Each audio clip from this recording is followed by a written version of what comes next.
The PC gaming show Most Wanted will begin shortly.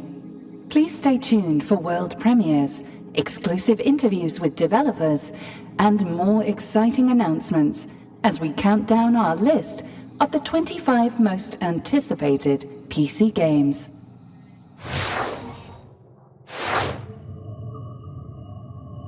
Welcome, Midas, to a world that has truly evolved. No conflicts, no illness, no cilantro.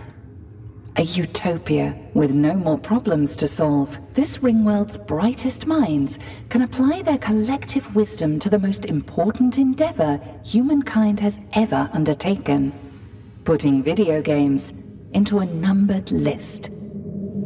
You're probably wondering how I ended up in this situation. Standing on a futuristic Ringworld while hosting the pre-show for the PC gaming show Most Wanted. Well, it all started when I received a transmission from deep space telling me, wait. Why am I listening to myself explain things to me when you should be listening to me explain things to you? Hey everyone, I'm Midas, and once again I am hyped to be bringing you the pre-show. As always, we've assembled developers, content creators, artists, critics who've collaborated to pick the top 25 most stellar upcoming games. But this year, they're more than just a council. They are a galactic council. See, in order to keep free of distractions while sifting through hundreds of up-and-coming games, the council have taken up residence here on a Ringworld, like the kind you see in Halo or Halo 2. And when they're done deliberating, the council will transmit their most wanted data to the most reliable and courageous spaceship commander in the galaxy, Frankie Ward. Are you there, Frankie? Midas? Not sure if you can see or hear me. Zoom really craps out when you try to broadcast across the Horsehead Nebula on a 3G connection. I'm going to switch to text.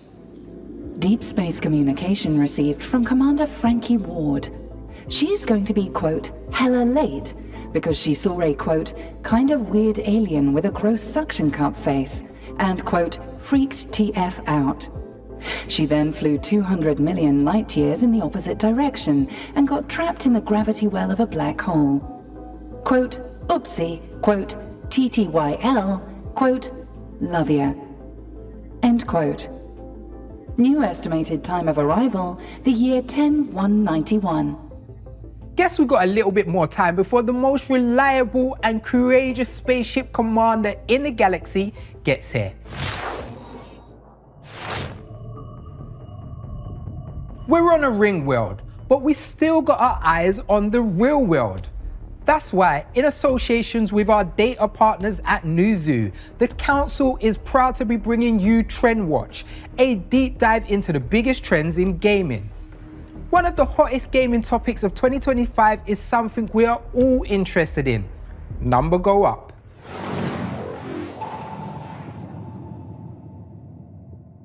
We're talking about games like Megabonk and Ball Pit, Clover Pit, Deep Rock Galactic Survivor, Balatro. The point of playing is to scale up your damage or your point total to some insane degree.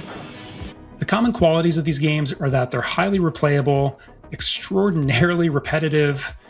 They're often visually simple. I think common characteristics across the genre are things like checklists, a huge amount of unlocks. There's always something to chase. There's something that people want to unlock in that sense. Megabonk does a great job of this, where it pops those quests up on the menu screen and you can immediately know what you want to do next. I would say that on the surface, the success of these games is actually kind of surprising, right? I mean, these games are not very deep, they're not complex or very involved. They minimize actually the amount of interaction you take as a player, almost to the extent that they're sometimes a step or two away from being an idle game. In the top 10 games right now on Steam Deck, 4 of them are of this genre space. Ball Pit, Megabonk, Balatro, and Vampire Survivors are all still very popular. A lot of people are looking for short, quick, easy to pick up and play games, and these just fit that mold perfectly. Building this massive ring world took the metal ore of 70 planets, the stone of 43 asteroid belts, and the furniture of nearly one entire IKEA. But as big as this place is, it doesn't hold a candle to the biggest industry in the world.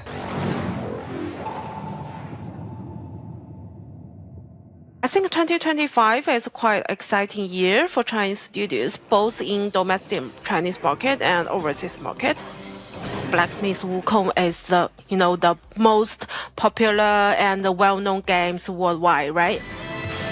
Marvel Rivals from NetEase is also very popular and also very financially successful. I think Wuchang Fallen Feather is one of the most well-known games. Chinese studios want to combine the traditional Chinese culture, the ancient story, high fidelity graphic design, and also some light tracing system.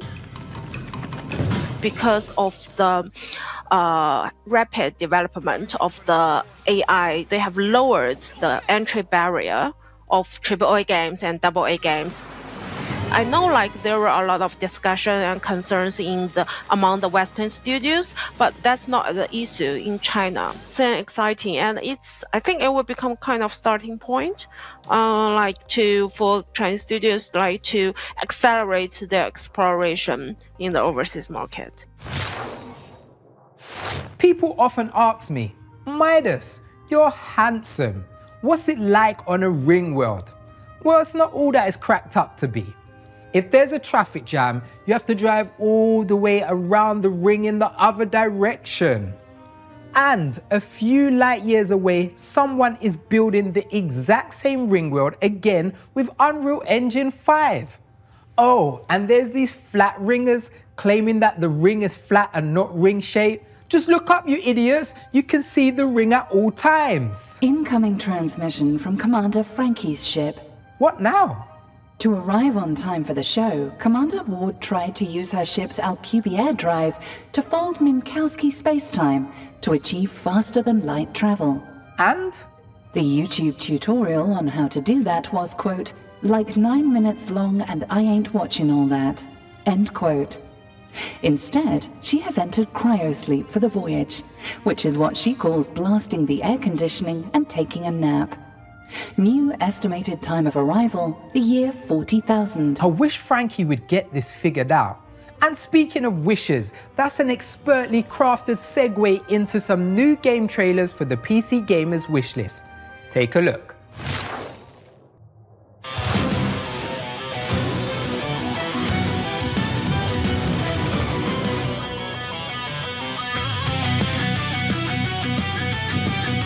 Find the houses.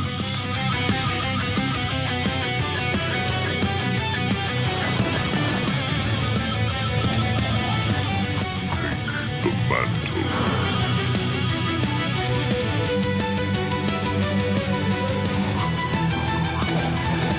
A shape waiting to be forged.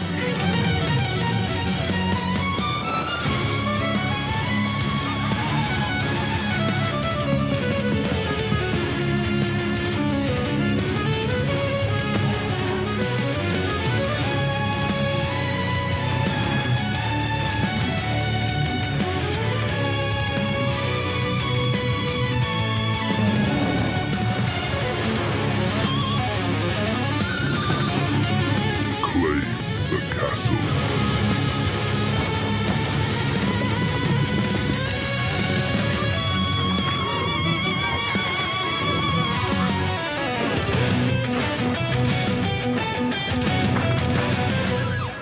This is your moment, Roderick. Rise to it. You know what they say? Whoever knows their history is doomed to remaster it. Maybe that's why our crack squad of intergalactic spies noticed that a lot of games we've seen this year looked a little familiar.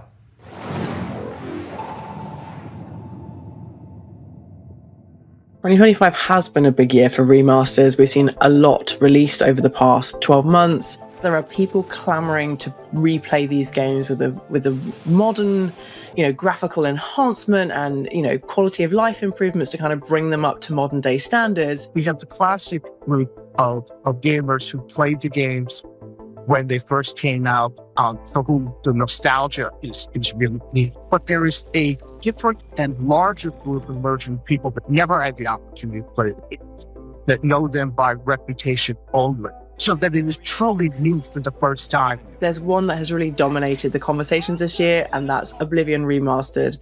Obviously, it's a game that has a huge community and fan base behind it, and that you could play it straight away really helped kind of drive the excitement and enthusiasm for that release. I can't wait for console gamers to get their hands on Blood Refresh Supply. Classic boomer shooter, we're just so excited.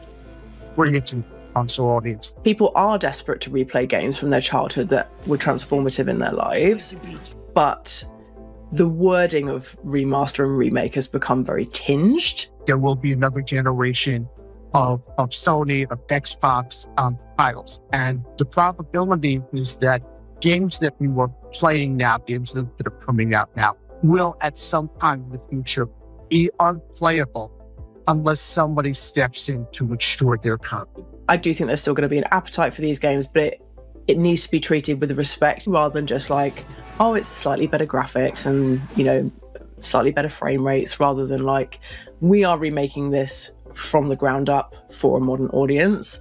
So, yeah, complicated, but I don't think they're going anywhere. If it was fun then, it'll probably be fun now. I fought monsters on Mars, watched all 3 suns rise in Alpha Centauri, even introduced some alien species to the music of Benson Boone. They tried to kill me with shovels. But as much as I've experienced, I still don't really understand what the heck is going on in Roblox. Thank God our friends at Newzoo do.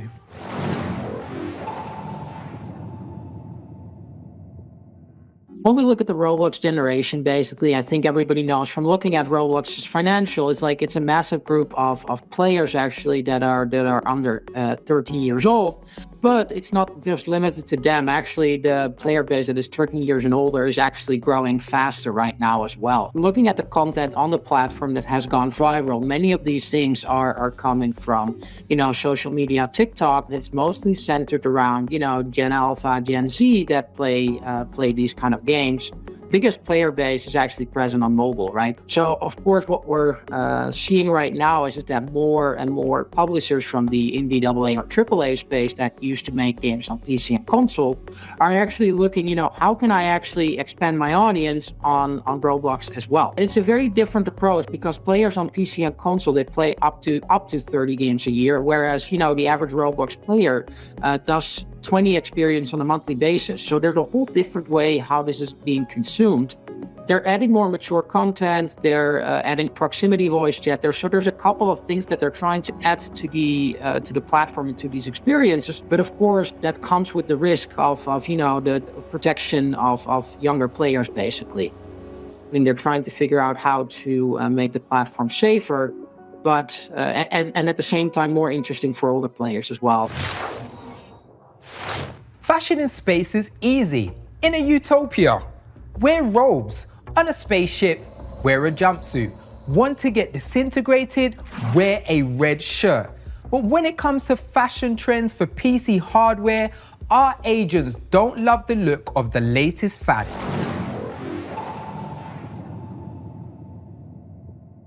In 2025, we're starting to see displays on everything, from memory modules to the inside of your PC case itself.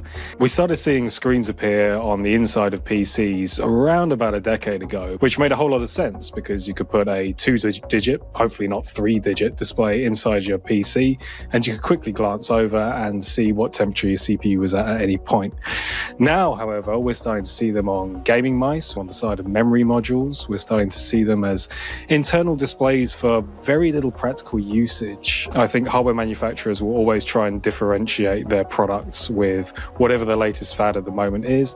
And to be quite honest, I could have been saying this about case windows for PCs 15, 20 years ago. That it was frippery, that it was something that potentially wouldn't catch on in the long term, and now they're absolutely everywhere. So to be honest, what do I know? All I do know is that in terms of my next hardware purchase, I doubt it's going to have an extra screen on it. I'm personally a big fan of screens. The more screens, the better, I say. Want to check the temperature of your PC? Screen. Want to see what's inside your fridge without letting the cool air out? Screen. Want to keep up with all the latest trends in PC gaming? Screen. Literally, just use your screen and go to pcgamer.com/trends. And when you're done there, keep up to date with all the games from today's show over on our wish list. Are you sure you want to do this, Midas? Yes, I need a side hustle, and there's always a bounty hunter in sci-fi. From now on, I'm Midas Bounty Hunter. Who's my first target? Your bounty is Chagatha Paladron, the galaxy's most wanted assassin. Elusive, deadly, skilled in infiltration and exfiltration, an expert in camouflage. He's a ghost, a phantom. Some say he doesn't even exist. Isn't that him right there? Yep, good job. He's being apprehended now. This bounty hunting gig is a breeze. And speaking of most wanted, here's the next game on our list.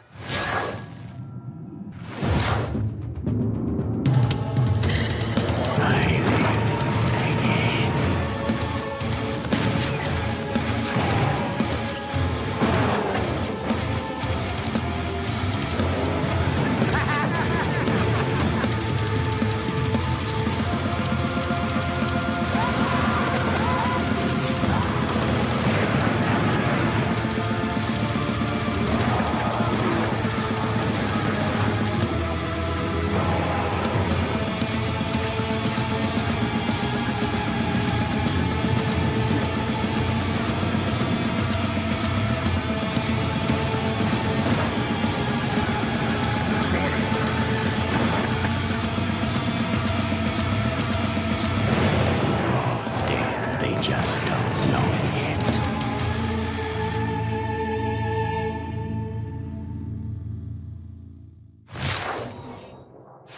That's our pre-show, folks. Stay tuned for the PC Gaming Show Most Wanted. Hey, any word from Commander Frankie? Her spacecraft is approaching at 200 times the speed of light. She will arrive on time, or collide with us, and obliterate this entire ring world and everyone on it in 30 seconds. Please stand by for complete annihilation. Or the PC Gaming Show Most Wanted, sponsored by Xbox Game Pass.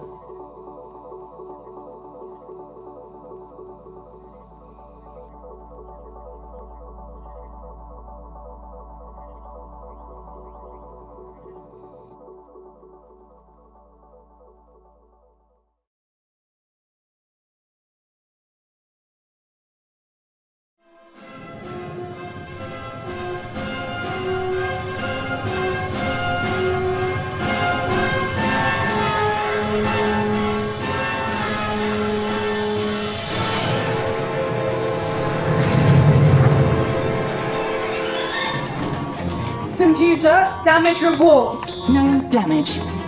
Locate enemy ships. No enemies.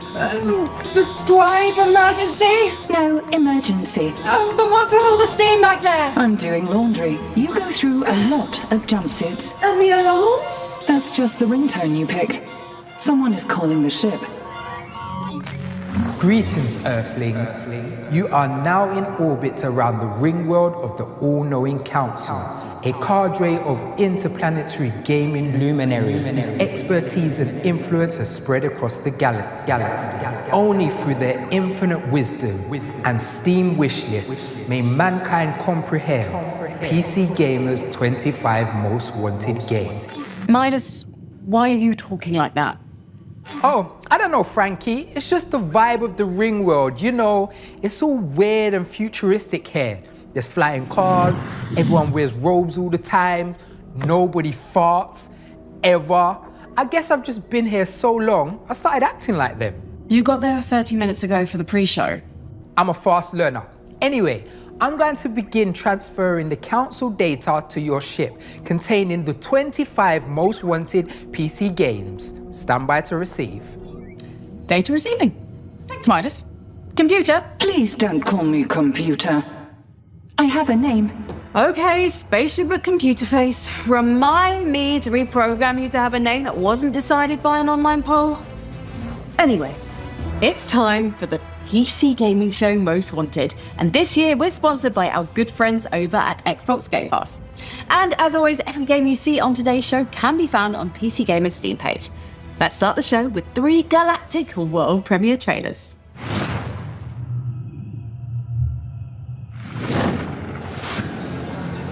Bushido. それは己の均衡を保つこと。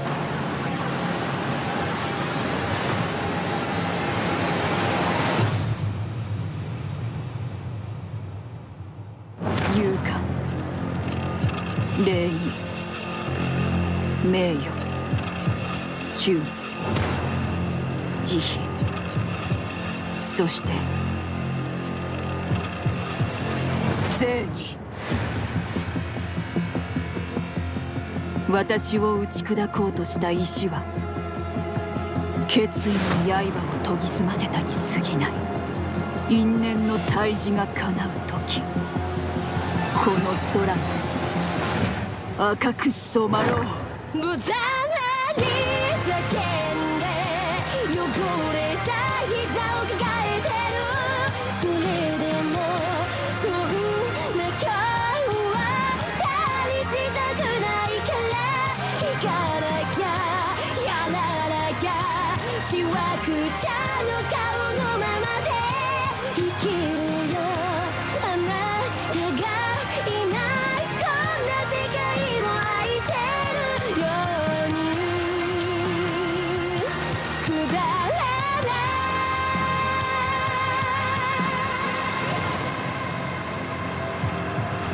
い幾度撃たれようとも私は揺るがない。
Attention all drivers. This is your 1-minute warning. 1 minute to showtime. Those who are about to die, we salute you.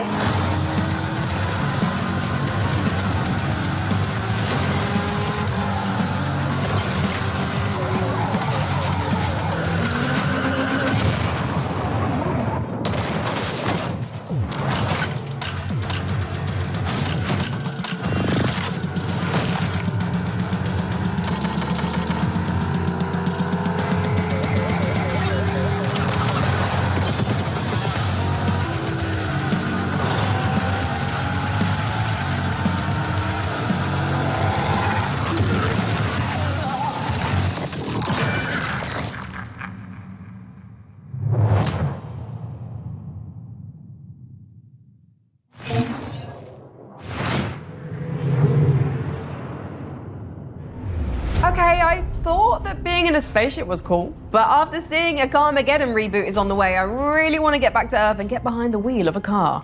But first, my sacred duty as a Starship Commander, introducing a new segment. That's no dime a dozen Ringworld down there. It's the headquarters of the Galactic Council, a collective of developers, industry luminaries, and expert critics in full utopia mode. Everyone's in a toga and they spend all day writing the worst poetry you've ever heard. But for the past year, they've been crunching the data on every game on the horizon using their powerful psychic brains and a bootleg copy of Excel. And they finally determined the 25 most exciting and anticipated upcoming games, known galaxy-wide as PC gaming's most wanted. But we've got way more than just 25 games to transmit to you today. We've also beamed ourselves into some developer studios for in-depth interviews. Plus, we're docking with tons of new trailers for games on PC Gamer's very own wishlist. To help you keep track, head to pcgamer.com/wishlist, where you'll find every single game on today's show. Number 25. Reanimal.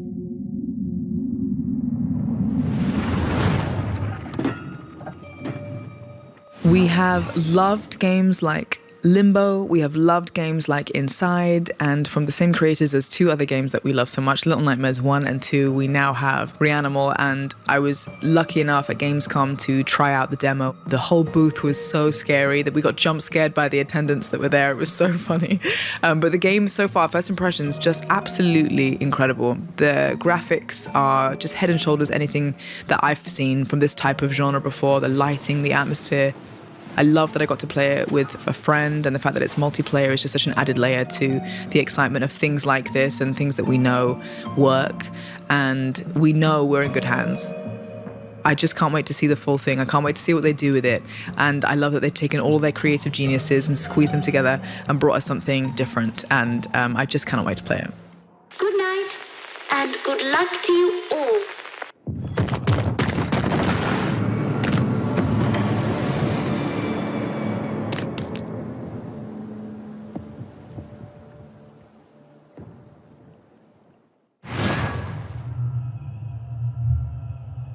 Miss the golden era of FPS games? Craving that classic shooter feel with a modern twist? Welcome to Rogue Point, a 4-player co-op FPS built for squads who crave replayability, mayhem, and one more run. Throw grenades with your friends, kick down doors with your friends, shoot armored up guys in pig masks with your friends, play golf with your... Oops, wrong game. Whether you're a tactical mastermind or a mess around and find out type of player, you'll fit right in. Stick cameras under doors, smash windows, press buttons, rescue hostages, revive your dead friends, wear tight shorts, blow stuff up, plan your missions like a pro, or just draw stupid pictures. There's this weird coughing guy who gives you loot boxes. Don't worry, they're free. And watch out for this weirdo, all made by Crowbar Collective, the indie dev studio behind Black Mesa. Rogue Point.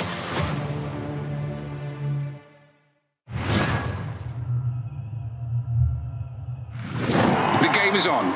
Let's see what this team can do.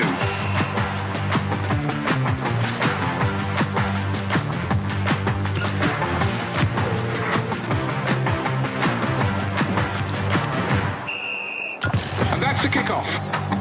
Knocking it about, looking for space. They're trying to find the rhythm as they build up. Lovely ball on there. He's outpaced them. Yes, he's there!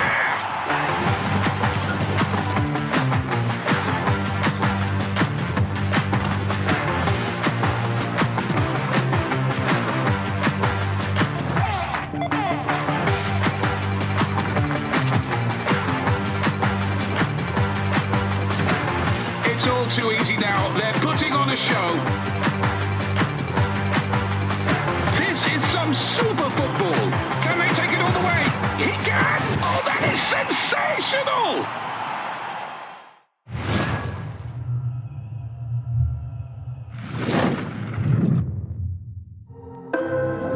sensational! You awaken.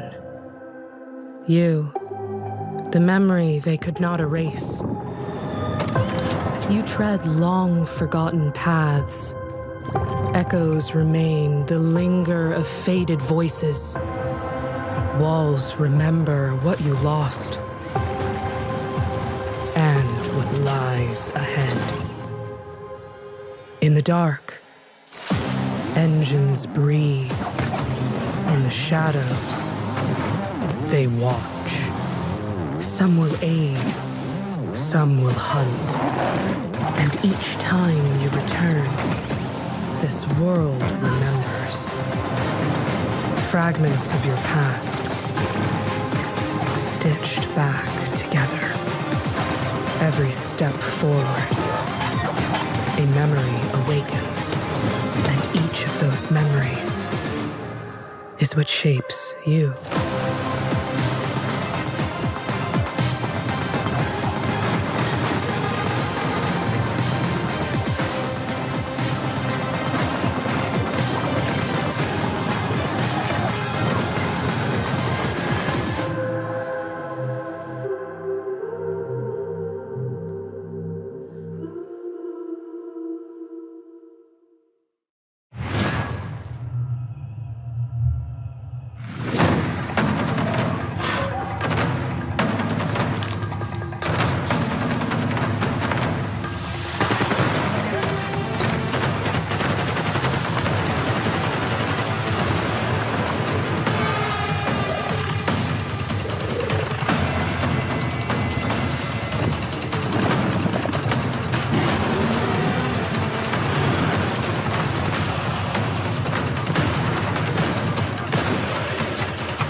I'd tell you to put Ferocious on the Tricera top of your wish list, but you don't need to wish because it's out right now.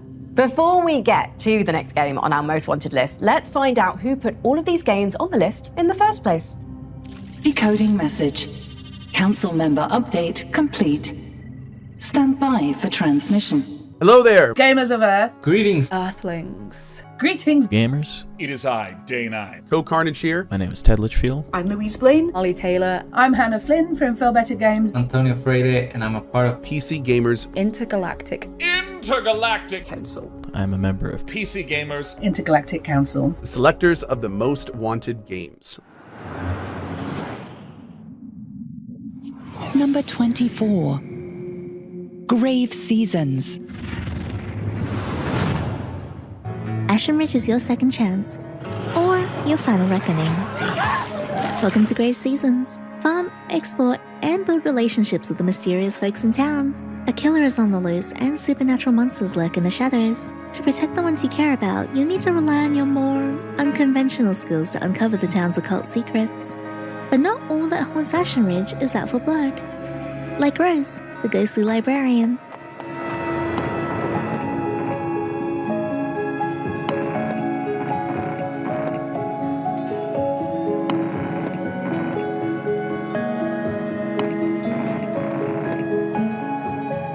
Grave Seasons releases 2026 for PC and consoles. Wishlist now.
And so, I awaken again. Go forth, memories of my blood. Retrieve what is ours. Fear not the hollow moon. For the sanguis grants you strength.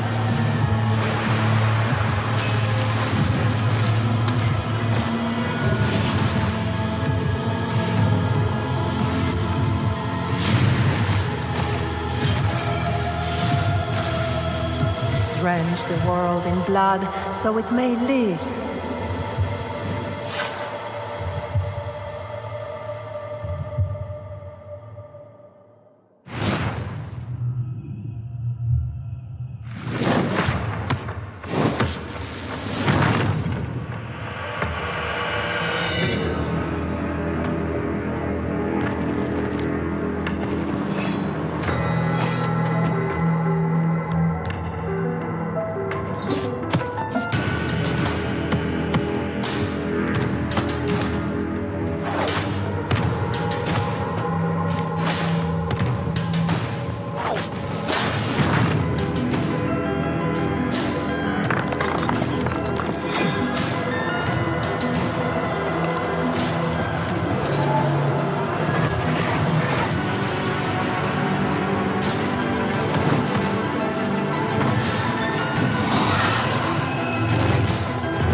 Neath is a tactical RPG about defying the will of the godlike creators who keep your fate constantly in flux.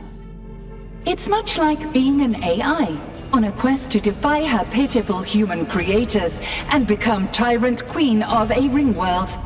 I mean, what? You know who never loses grip on his fate? Batman. Even when he's made of Lego, and he can only grip fate if it's stored in a very small cylinder. Number 23. Lego Batman, Legacy of the Dark Knight.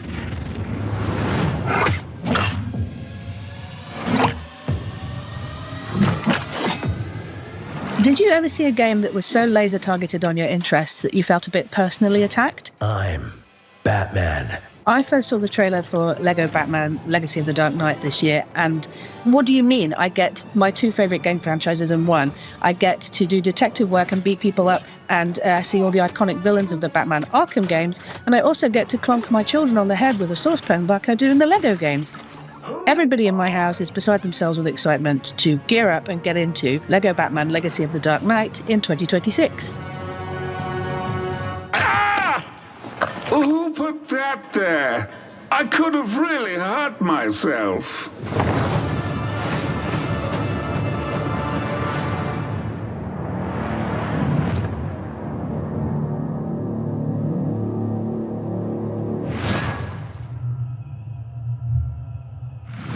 So you like dogs, Wouldn't you be happier with a bigger hound? Simply get another dog, put them together, and bam! You have a bigger dog!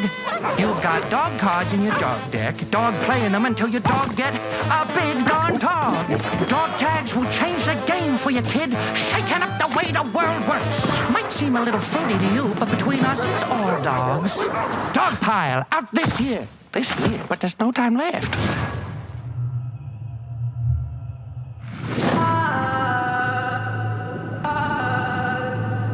Hey, you up?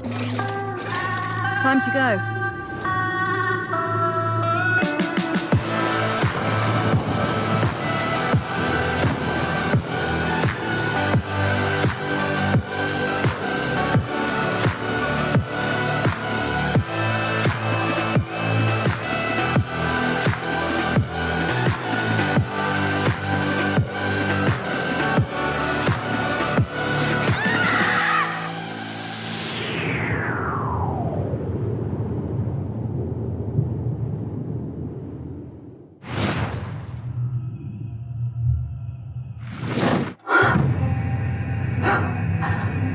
Following in Armstrong's footsteps, I can almost feel the history under my boots. No more delays, Bo. Do what you must. Everything depends on you. Coyote's not saving anyone, Bo. You're trapping people in a digital hell. The scanning process is almost always fatal. So Coyote died. Good riddance. His legacy will die with him. On Jupiter and Mars. You're racking up quite the body count. Mankind will forget who they were. Just do it. Never. You hear? Never. Mass murder is not the way. I don't know. Am I mistaking data for an afterlife? But if memory isn't worth saving, what is?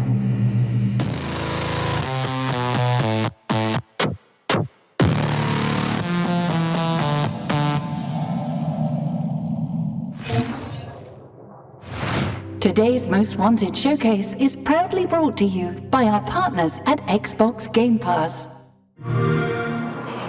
He stands, frozen, a monument to human patience. Winter has carved him with cold precision. Frost clings to his lashes like ghostly barnacles. That was then. This is how we play now.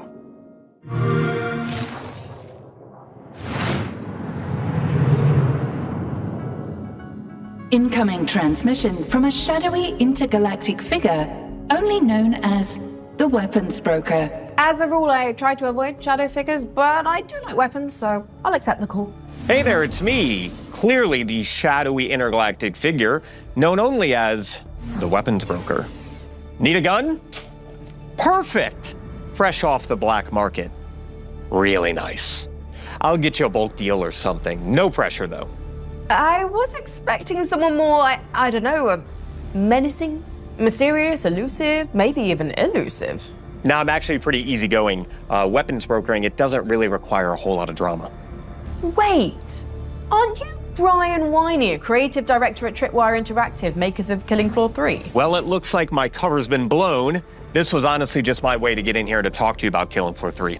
Well, honestly, I'm more interested in hearing about what's coming up for Killing Floor 3 than I am in buying black market weapons. Perfect. I'd love to talk about KF3. In Season 2, Operation Breakout, Nightfall has been equipped with new armaments and is being deployed to a prison deep within the jungles of Costa Rica. Their mission, break out a fan-favorite character.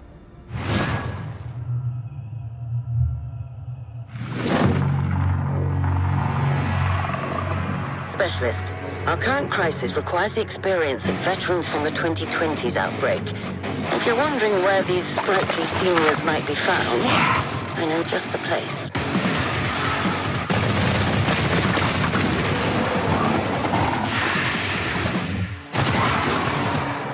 Thanks, buddy!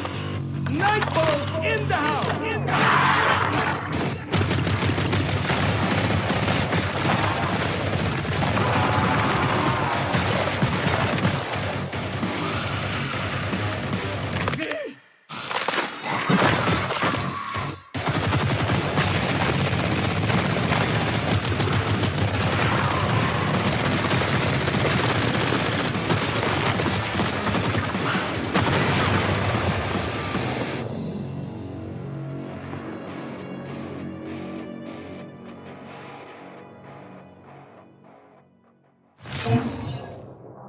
That's Killing Floor 3 Season 2 Operation Breakout. And next on our most wanted list, a game with the best kind of travel, time, and my favorite brand of punk, Steam.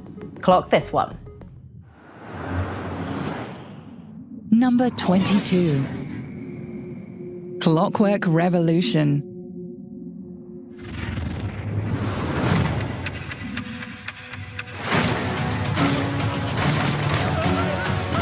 We just found out that Clockwork Revolution has been named one of PC Gaming Show's most wanted.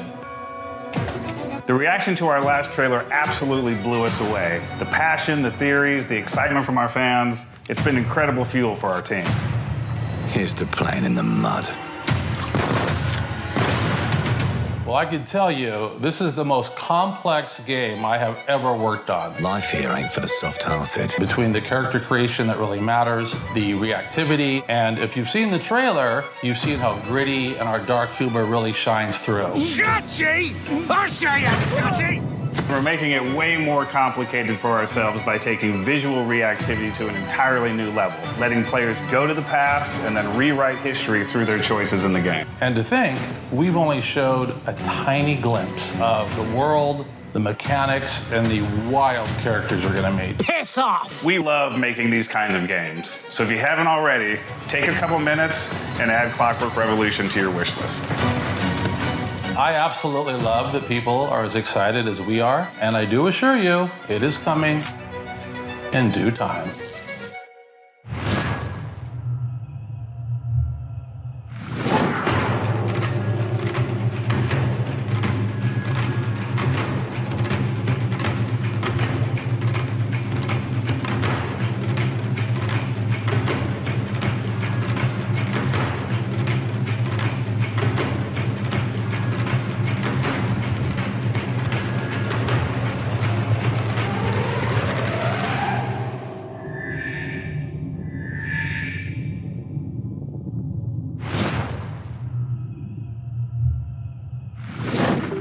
I'm Gregorius Kithriotis. I was the creative director on Sable, and I'm launching my new studio, Ateo. We started Shedworks about a week after I graduated from studying architecture. We've just basically been teaching ourselves on the job for a decade now. Sable was our first really big game. You know, it changed my life completely. So Ateo is sort of the next step with that, taking everything I've learned from studying architecture, from Shedworks, from Sable, and applying that to new creative explorations, projects that are really personal, but carry on with that lineage of world building, of storytelling, and games that really engage people on an emotional level. Outsloth have provided us funding for our next project. One of the big things that we aligned on, I think, was our approach to sustainable development and making things that are going to allow us to make games for a very long time rather than just thinking in the short term about trying to make loads of money off one big hit project.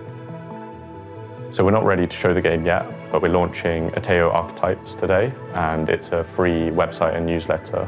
We're looking at one archetype a month through the lens of 3 different games.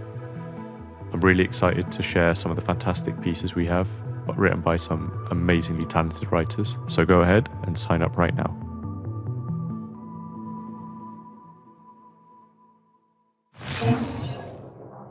We can't wait to see what Ateo Studio is cooking up for us. Now, on to the next game on our most wanted list, where the entire world is just about to end and you're the only one who can take a few steps to stop it. Number 21.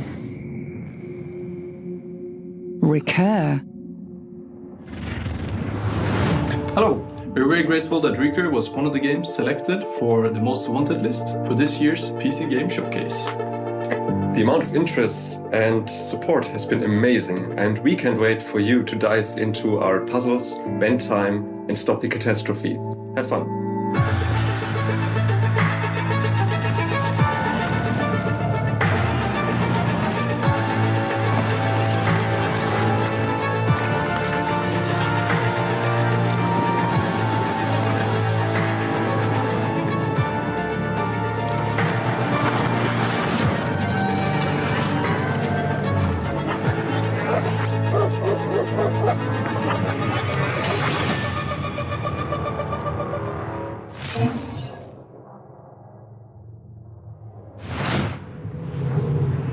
You know, I wasn't always a spaceship commander, jetting around the galaxy to fight evil, do good, and heroically present video game showcases.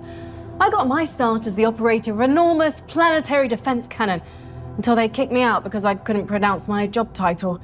Here's hoping you don't have that problem in Planet Inverted Gun, Planet PBKK. Number 20. PVKK.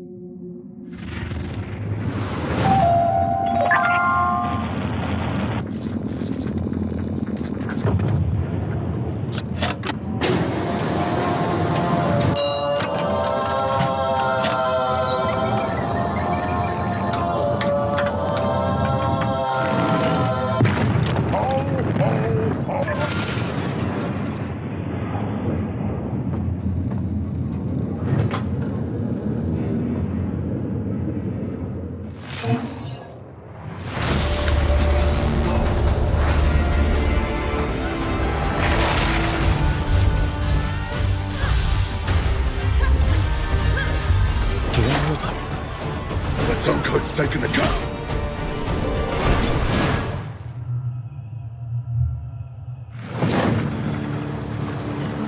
I hear an ancient call rising from the depths of the Nile. They cast an enigmatic shadow from beyond time, leading me into this realm of shifting sands. They say, to safeguard this land, the ancient gods shattered their vessel into 14 fragments. Only by restoring them can one bring the civilization's revival.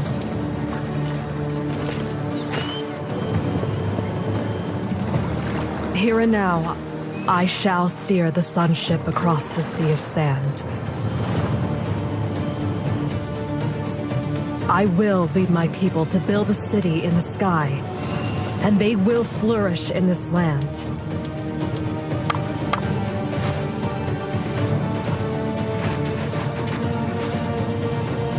They say this time, I will be at the helm. That the miracles of the shifting sand shall be forged by my hands.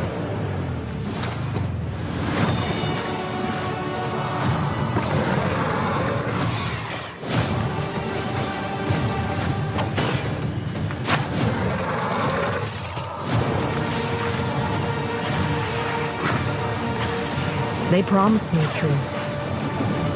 The truth hidden behind the mask.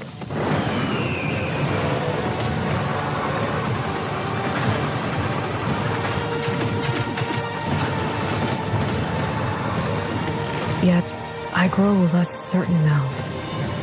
Who is truly behind the mask? Is it they? Or I?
Incoming message.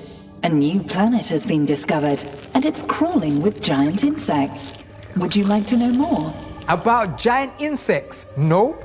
I definitely would not like to know more. I have calculated that in a war with this insect planet, the human casualties would be staggering and extremely gory. Lot of limbs being ripped off and people being scissored in half. So gross. Would you like to know more? No, that sounds horrible. One of the giant insects can suck the brains out of human heads by using its proboscis like a straw. Would you like to know more? I would like to know less if possible. On a related note, there's a new Starship Troopers game launching, and we have a message from General Rico himself. In that case, I'd definitely like to know more.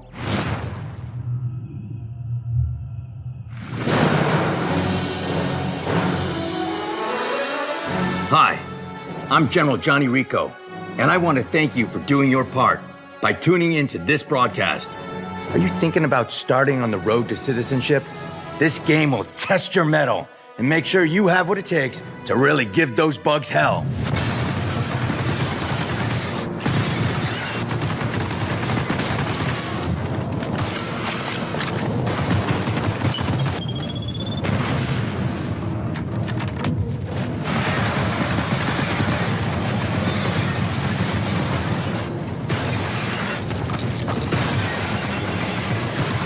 Would you like to know more?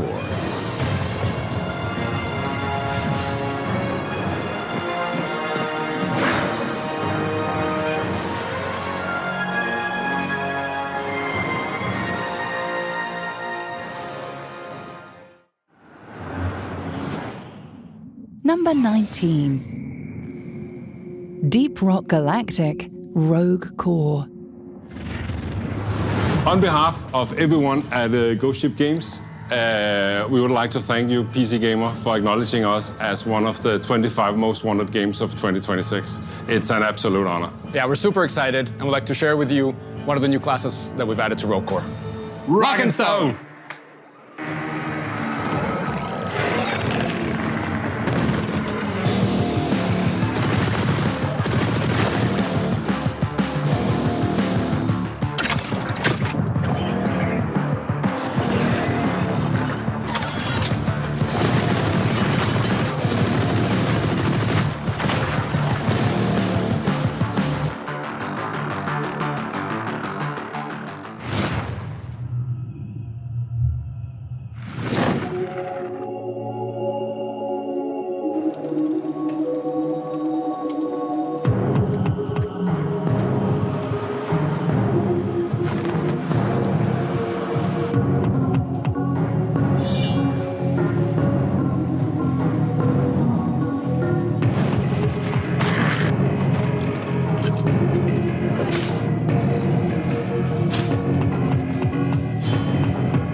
So we added the skateboard in High on Life 2. It's a new concept for the game that was such a huge swing for us, and we weren't sure we were going to pull it off.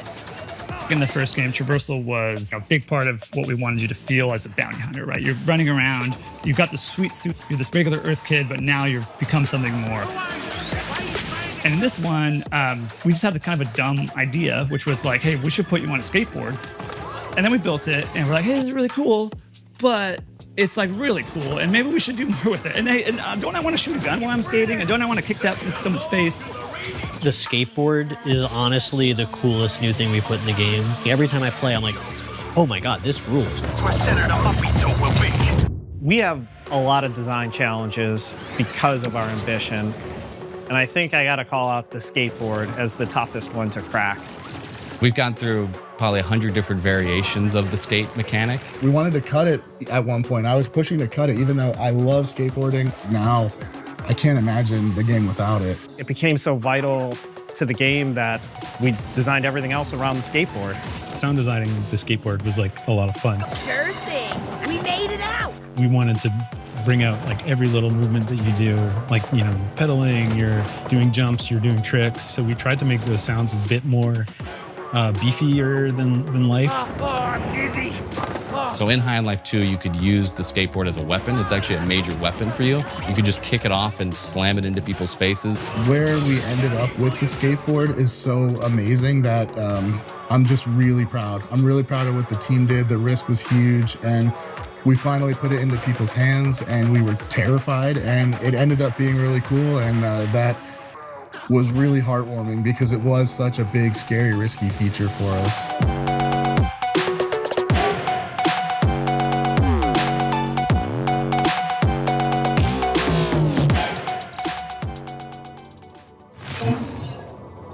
Something about High on Life 2 makes me want to channel my intergalactic Tony Hawk while blasting bozos with my Gatlians. High on Life 2 is in its final stages of hyperspace travel and will enter the Earth's atmosphere on February 13th, 2026. Pre-orders are available right now. Shippy, how's our transmission? Any updates? Please stand by for error file missing. Scanning security footage. Footage stolen. Sounding alarm. Alarm disabled. Conclusion, this ship has been raided by thieves. And now, a message from those responsible. Number 18. Thick as Thieves. Thick as Thieves is a multiplayer heist game that focuses on stealth and social manipulation. It's an immersive sim that explores a lot of Thieves ideas, but actually pits you against several other players as you each run around the map trying to steal the same MacGuffin. Better yet, the game is being headed up by Warren Spector, one of the names behind games like Crusader No Remorse, Deus Ex, System Shock, and Thief Deadly Shadows. Now, I saw a little bit of Thick as Thieves myself at GDC last year, and as someone who is a little past his prime when it comes to multiplayer shooters and also has a Deus Ex tattoo, this feels like it could be right up my alley. A multiplayer game that values brains over twitch reflexes, built in a world of magic and technology smushed together. I can't wait to see more. It's definitely one of my most wanted games. Things could go many different ways.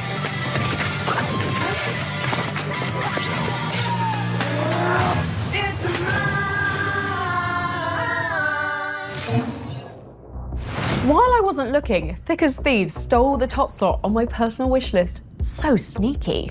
And speaking of swiping things that don't belong to you, we were so interested in the next game on our wish list, we infiltrated the studio and found where the developers were hiding. Here's what the team at Night Street Games, who also happened to be the manager and lead singer of Imagine Dragons, had to tell us about their 5v5 Capture the Flag shooter, Last Flag. Meanwhile, beneath the blue team's base. All right, team, huddle up. Next game's starting, so here's the plan. Peter, you're on flag duty. Remember, you can hide it anywhere, so get creative. Jake? Got it. Sorry, CJ. Parker, you're on intel.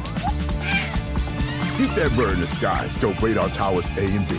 We'll lock them down and get scanning for the red team's flag. Then we unleash our secret weapon. The red team's listening. And how do you know that? Suji. Do your thing and sneak past enemy lines to find that red flag. Kicking butt along the way. Easy. So see you. Camilla. Oh, Now, once we have the flag, use that teleport gun of yours to shoot the flag carrier towards home base. Because you know they'll be riding out bumper. Wait, what? Stick to this brilliantly devised plan. We got this in the bag. Let's boogie. Wait, why do you still have that? You only got 4 seconds left.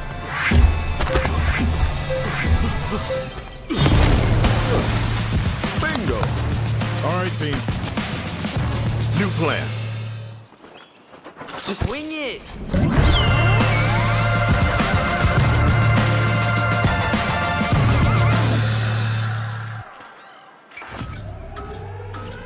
Seriously?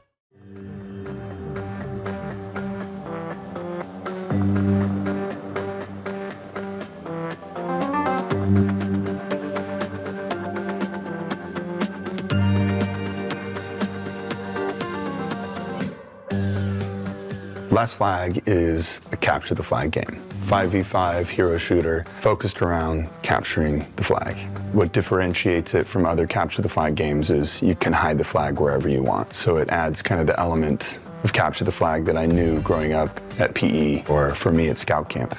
I grew up in a house of 8 boys and 1 girl, and we all fought over the computer as far back as I can remember. I think the first capture the flag modes that I played was Team Fortress, Halo, Overwatch. I always loved that mode, but it never quite scratched the itch of the joy of hiding the flag and finding a flag. And I think everybody can understand the fun of hide and seek. It's a feeling of the thrill of nature and the sneakiness of going across the enemy line, the creativity of sitting with your team and plotting and saying, where am I going to put this flag? What should we do? How do we set ourselves up for success?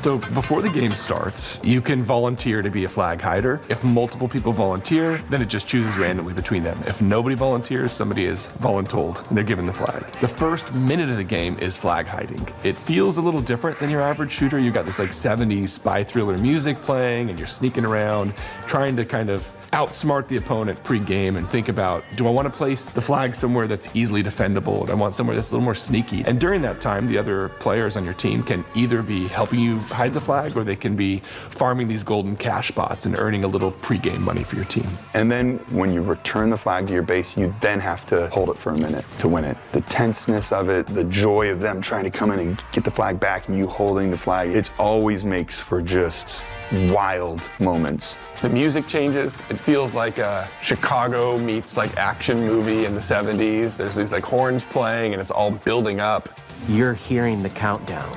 There's an adrenaline rush there. You know, that's why the songs are speeding up. You're playing into the emotion zone. You jump up on the roof and you're calling out, like, they're coming from the left, no, they're coming from the right, like, batten down the hatches. Like, you have to coordinate as a team. You have to be thoughtful as a team. And on the flip side, if you're the one whose flag was stolen, it was planted in the enemy base, you can try to do, like, I'm gonna go be the guy and sneak in there. And you might get, like, a lucky save if you're the spy and you come in invisible and you grab the flag when no one's looking. But more likely than not, you're gonna have to say, okay, we've got one or two big pushes. Like, let's coordinate. And so this kind of minute to win it mentality allows you to always have a foot in the game. One of the first things we realized as we were iterating on this idea of capture the flag is, how do you have that experience and capture that fun in a way that still leads to objective gameplay where it feels less like roulette and more like poker? So this helped us develop this idea of the radar towers. As you capture a radar tower, it reveals on the map where the flag is not. So it's kind of like when you're playing the game Battleship and there's these squares on the mini-map and it will turn one of the squares red to say, you don't need to look here.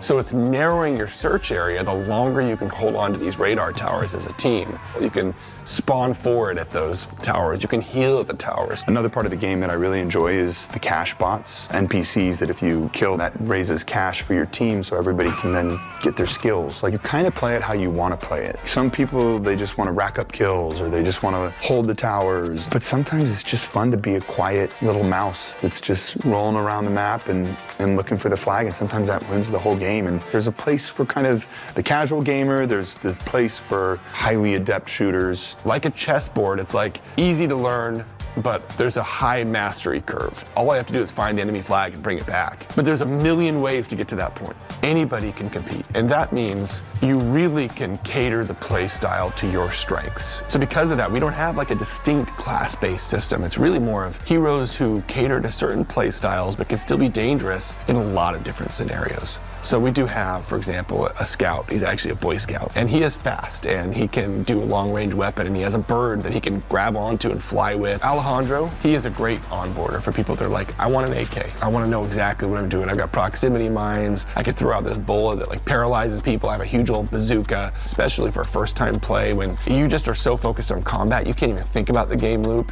There's definitely heroes for those people. Our game director, Matthew Berger, came from Blizzard. He worked on the Diablo series. He's worked on all kinds of amazing games. He really has led the charge that every time you hit a button for an ability in our game, it should do something exciting. Even if you don't land it, it should feel rewarding. It should do something cool. And so we really erred on the side of over the top with everything. You know, we have a new hero in called Rhodey, and he throws this like rock party. Arsenal, she has this ability where you can throw out these discs that turn into tornadoes that spin around and grab people and throw them around. And we kind of made this deal together right when we were coming up with abilities in the beginning was no ability is too wild. I loved Mortal Kombat, and so we really focused on making the finishing moves feel good. And it's something you can chase as a player, like, oh, if I do this and I accomplish this, then I can get that finishing move and show off a little. Like, as a gamer, you'd love to show off. It's a finishing move that's so ridiculous. It's like a shark appears and just like swallows up somebody and eats them.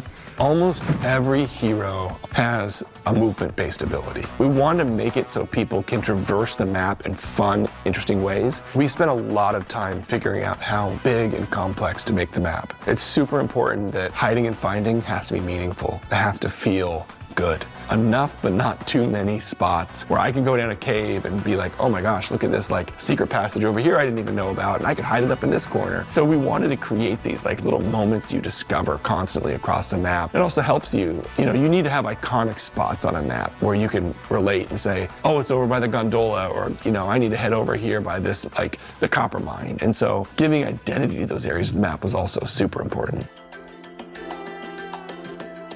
We chose to work in the 1970s because it's just one of my favorite decades. I love mustaches and bell bottoms. It's so absurd.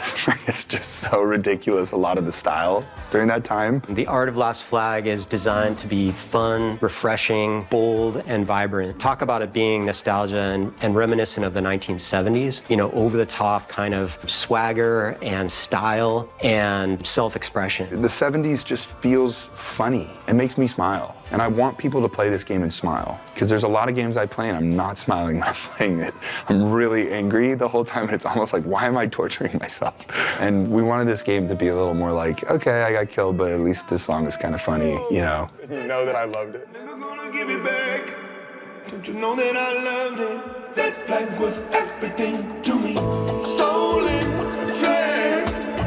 Am I ever gonna get This game is really born out of us just making a game that was fun for us and our team. And we play it every day, and we find so much joy in that. And I think when you have something that you genuinely like, that's when you make your best thing. If you would have told me when I was 12 that that's what I'd be doing versus being in a band, I think I would have chosen making video games. I love being in a band, don't get me wrong, but I was playing video games before I was playing music. So our game Last Flag actually has a free demo available right now on Steam. I really hope after the show you'll jump in and play with us. Really excited to get your take on the game.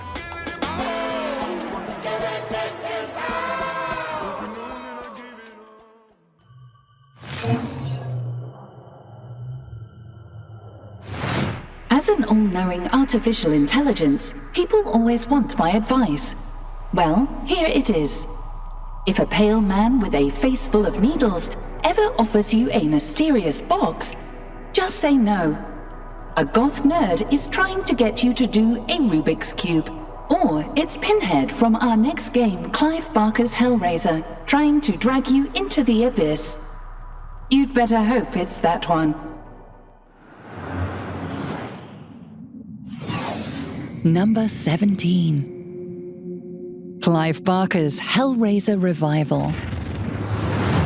I would describe our game as a discomforting and dark story. It's like a mix between violence and action, all wrapped in leather, flesh, and chains. I don't think anyone saw a Hellraiser game of this sort coming at all. Fans are going to be scared, and they are going to have a great time being scared. Anything less would not be a Hellraiser game, basically. We'd like to thank the Council for their depravity and generosity in considering Clive Barker's Hellraiser Revival as one of the most anticipated upcoming games. Be ready to explore the further regions of experience by wishlisting the game today.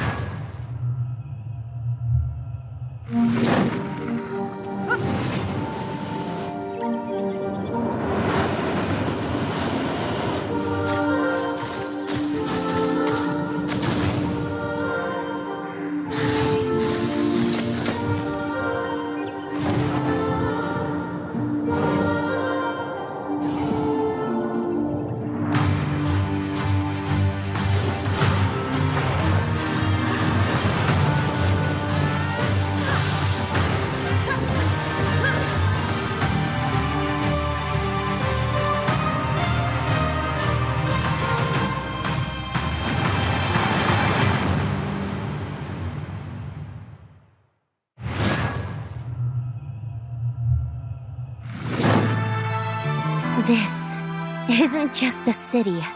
It's a place where Mokitons and Tamers truly live together.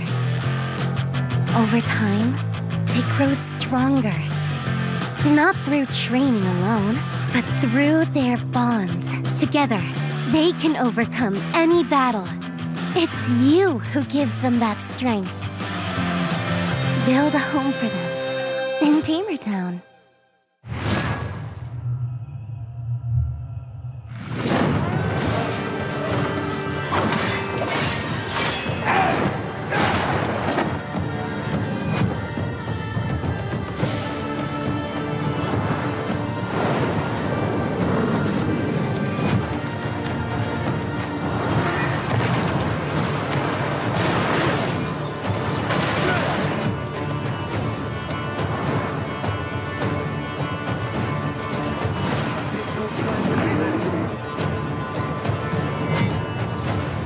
Seeing you turn up here has given me a glare of hope. The turncoat's taking the cuff.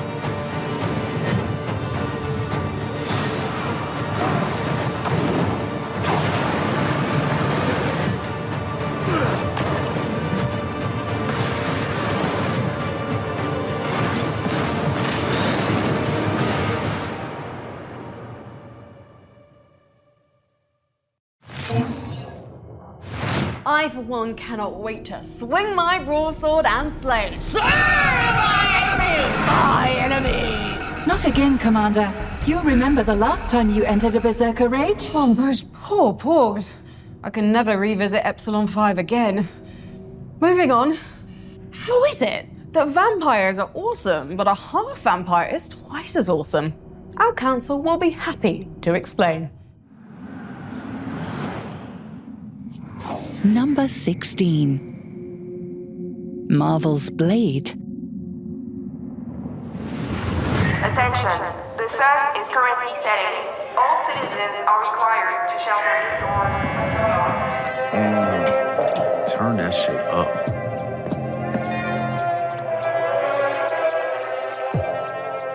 Arcane's Blade is one of my most anticipated games. I'm a freak for the studio, whether it's recent hits like Deathloop or deep cuts like Dark Messiah of Might and Magic. And for even more freak appeal in Blade, a dev behind one of the best mods I've ever played, Thief the Black Parade, is a level designer on the project. Relax, man. I don't bite. Superhero stocks, maybe in the toilet, but I can make an exception for the Daywalker, and even though all we've seen so far is a teaser and some concept art, I love the mood they're going for. And at the very least, Arcane's Blade will definitely be better than the PS2 Blade 2 movie tie-in from 2002. Night's just getting started.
Computer?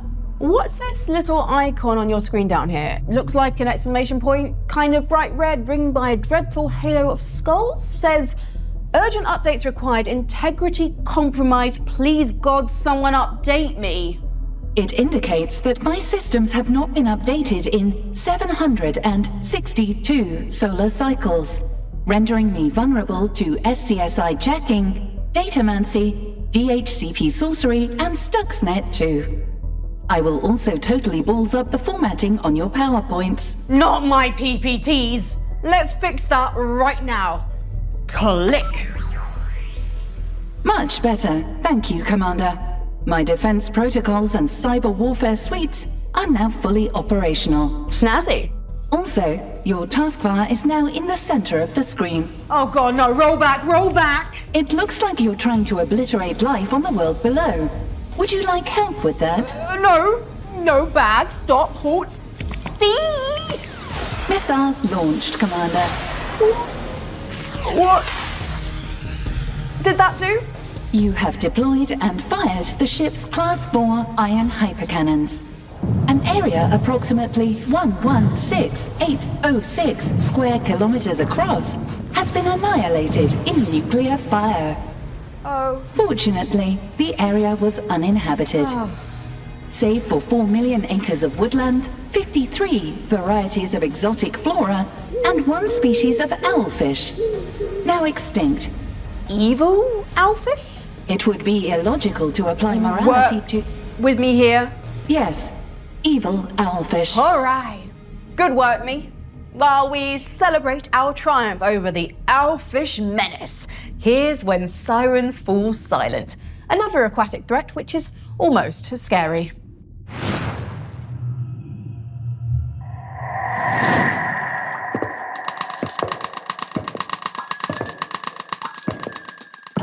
Good evening from this special edition of TG. Today our newsroom received a disturbing videotape. It was a tough decision to make, but we hope that by showing this videotape in full, it will help keep this young girl safe. We apologize in advance for the nature of this footage. I am Agley. I'm fine. I have to read this message to you. Please. I don't want to die. You must follow my instructions. There's a story that must be told, and truths that need to be revealed. I will choose someone. An officer. She must follow my instructions. She will be my voice, my eyes, my soul.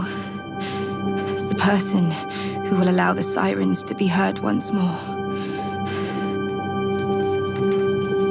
That was shocking to view. Now we will head over live and direct to our correspondent. We still have no significant updates on this case. The police are yet to release an official statement.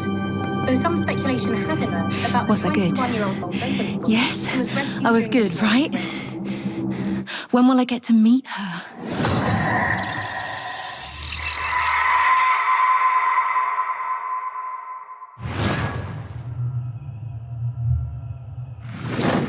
In the beginning, there was nothing. You were programmed for one purpose. To build with precision.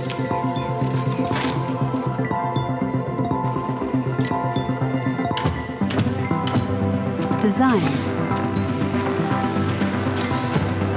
Optimize. Create.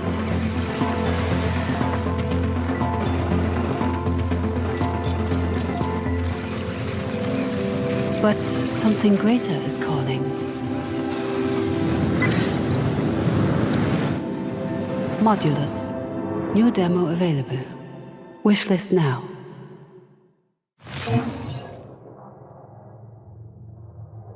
What's going on out there? Some sort of war? In the stars? A star war? Guild Wars, Commander. The Space Mining Guild is battling the Asteroid Preservation Guild. The miners want them to stop filling in all the asteroids' holes every night. And what was that? More Guild Wars, Commander. The Space Laser Guild versus the Space Phaser Guild. They say they have copyright on the suffix "aser." That doesn't sound like spaceships fighting. Guild Wars, Commander. You know, ArenaNet's long-running MMO. Oh, but it doesn't sound quite like the Guild Wars I remember. Almost as if it's being completely updated.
If there's one thing every intergalactic council of infinitely wise and peaceful beings love, it's a bunch of Marvel superheroes punching and kicking the complete hell out of each other. Here's a look at the next game on our most wanted list. Number 15. Marvel Talk-On Fighting Souls. Marvel Talk-On Fighting Souls is raising the bar for tag fighters, which, if you didn't know, are having a little bit of a comeback right now. It's the first to sport 4v4 battles, which sounds a little bit intimidating, but I assure you it is far from it. Instead, it's a gateway to exciting and dynamic fights where you get to kick tail as the likes of Spider-Man, Star-Lord, Ghost Rider, and my personal favourite, Storm. With gorgeous visuals, a kickin' cast, and let's not forget fighting game veteran Arc System Works at the helm, I am beyond jazzed to see Fighting Souls throwing its hat into the tag fighter renaissance ring. Marvel Talk-On Fighting Souls!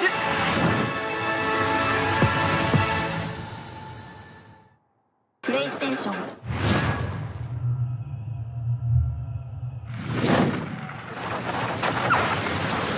He's not dead, he's not dead. What is he, a cheater? Oh my god.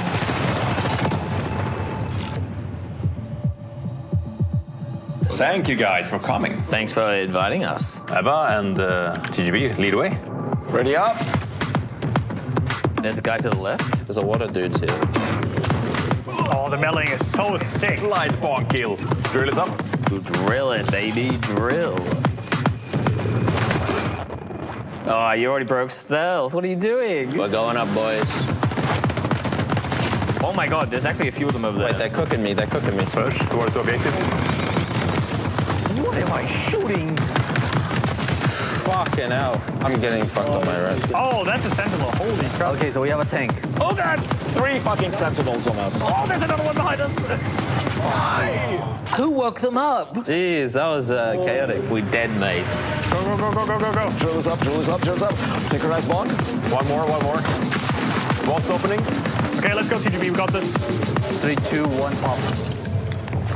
Take one, let's go. All right, we got it. Let's get you out of there. Go, go, go, go, go. They're crazy. They just kept pouring in. That was amazing. I love the high energy of the game. I'm at the loss for words right now. That was fun as hell.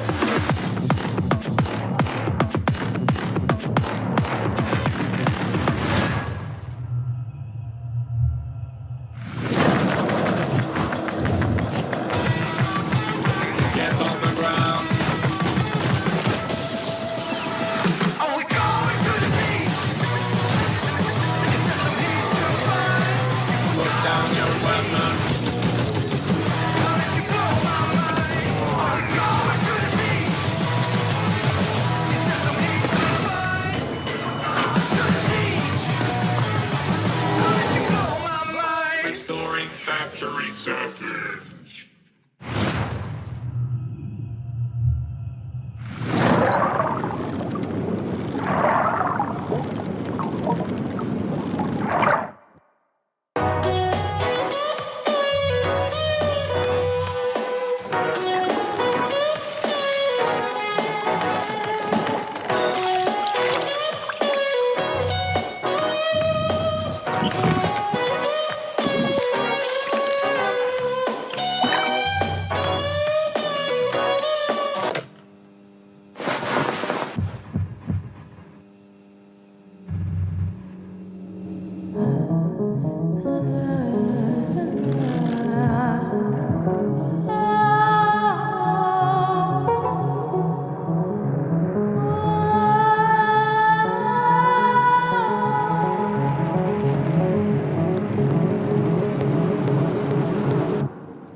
That makes me want to break out the old tackle box. You know, no one told me there'd be no fishing before I came to this ring world. Now it's all, the water just drains over the edge, Commander, and no one wants to look up and see fish explosively decompressing, Commander, and it traumatizes the children, Commander. Wusses. Not like the folks at Bohemia who are coming to us live from a war zone for the next entry on our most wanted list, Armor 4. Number 14. Armor 4.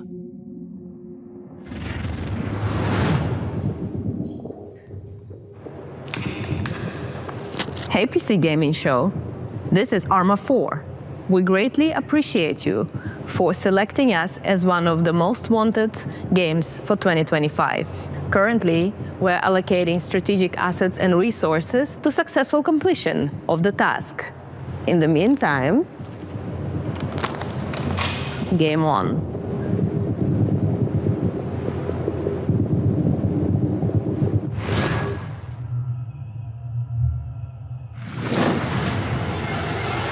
All Reapers remember our first death, the betrayal, the afterlife that never came. We've died many times since.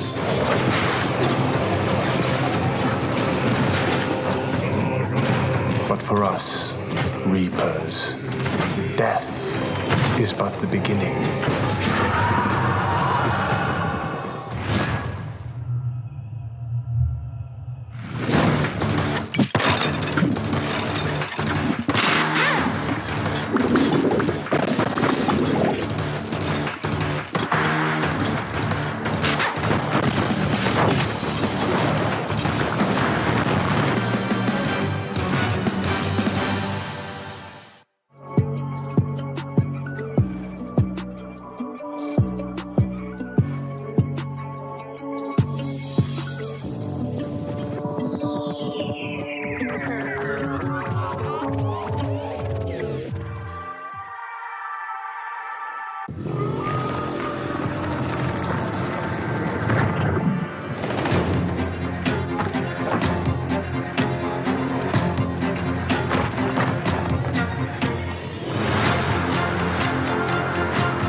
You know, with this robe, this futuristic environment, the council, I can finally live out my fantasy of being a Jedi. Warning. The term Jedi is prohibited as it is trademarked by an extremely large and litigious corporation. Can I still use The term Force is also prohibited. Can I at least have one of those? The term lightsaber is prohibited. And before you ask, so is laser sword. Fine. How about energy stabby thing? They can't stop me from saying energy stabby thing, can they? Consulting with Galactic Legal Database. Energy stabby thing is acceptable. Yes!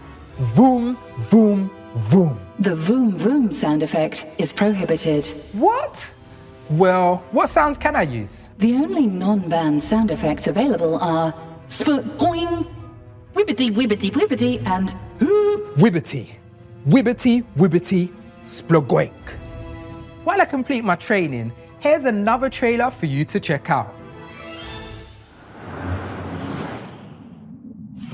Number 13. Star Wars Zero Company.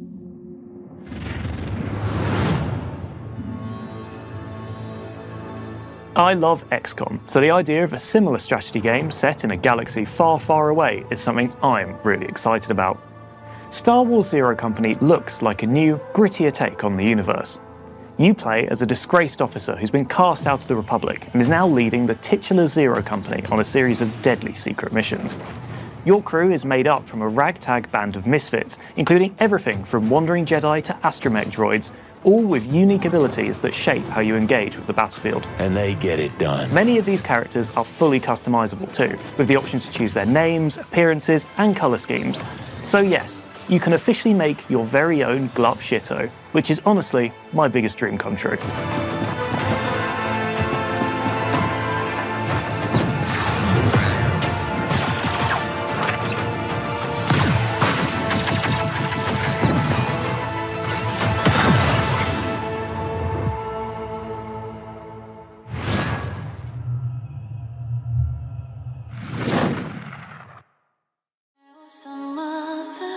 Senpai, I'm getting kind of bored with this world, you know?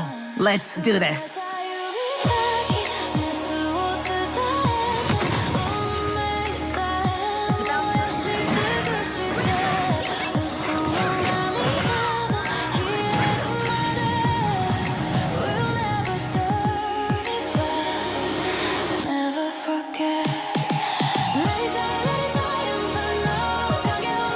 Can't promise you'll survive though.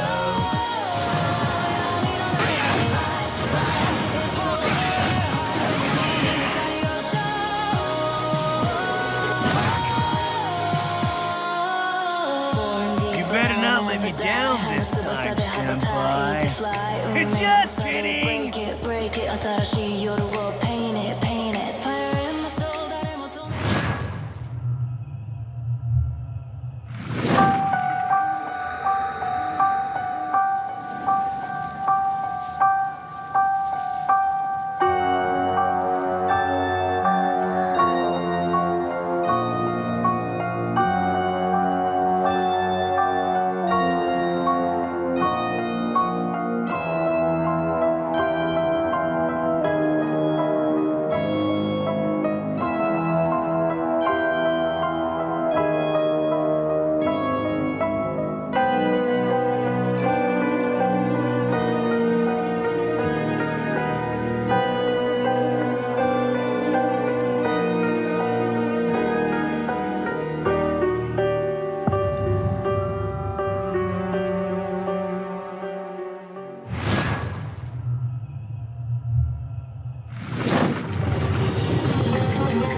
Hi, I'm Alex, a dev on Streets of Fortuna. In this world inspired by Constantinople, everything is simulated. So your actions have real consequences. In order to survive, you'll need to afford food and somewhere to sleep. You could learn a trade or take up begging. But this is a wealthy city with plenty of opportunities to get creative if you pay attention. You'll have to master intricate systems of character traits, relationships, tastes, property, and schedules to tell your story in this world. Every person and place is differently generated, like our contact here, who has some useful information to share.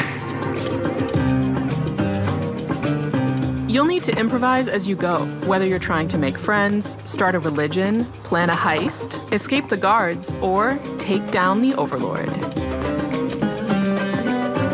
Today we're showing thieving, but it's just the first step towards a world you can really live in. We want to keep making the simulation bigger and richer for many years to come, based on how we see you play. It's your sandbox. Make your own story in Streets of Fortuna, welcoming closed alpha testers in 2026.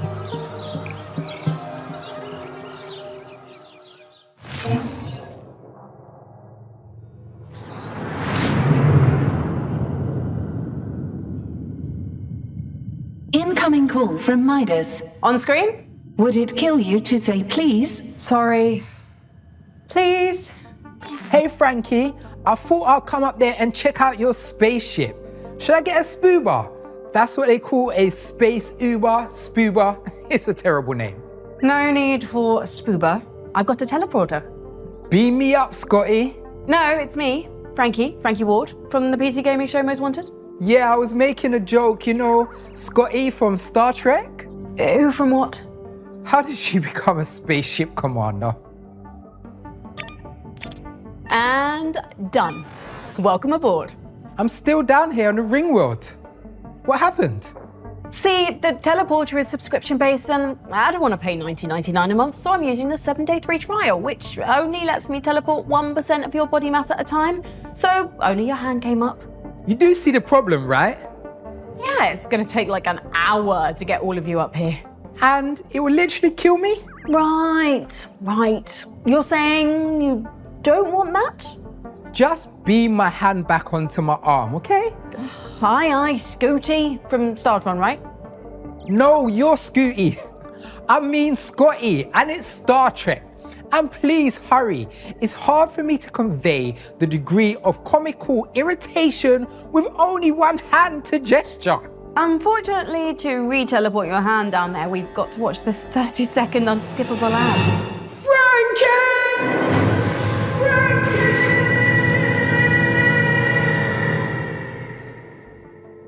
Here's what's coming up in the show. Means is to slay the fool. You! I should have known you were behind this, kid. Rise and join me.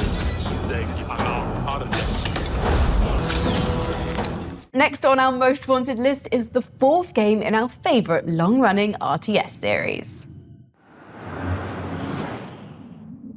Number 12. Dawn of War 4. The galaxy lies shattered. The Blood Ravens stand alone. We fight. We bleed. We die.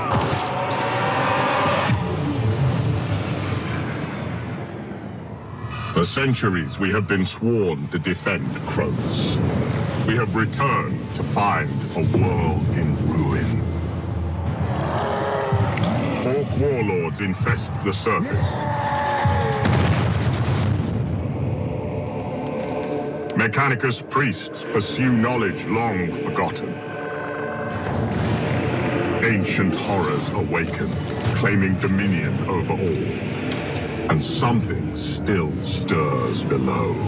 Buried deep, lost for eons, and never meant to return.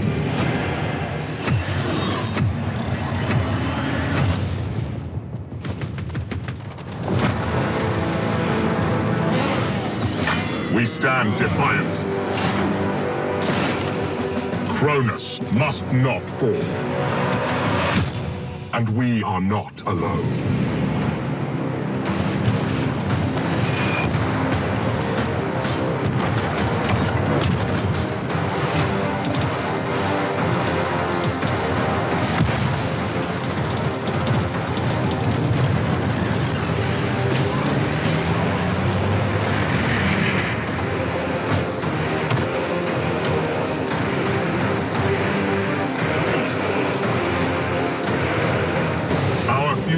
lies untold.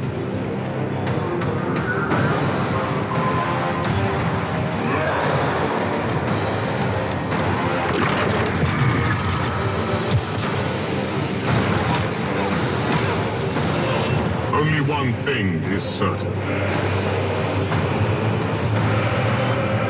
War has returned to Cronus.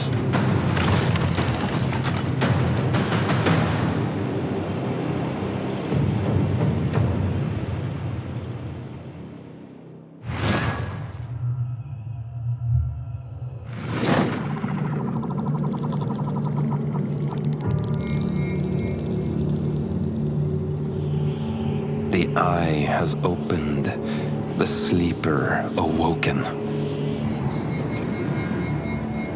All that remains is to slay the fool. And here you are.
The station's energy is critically low.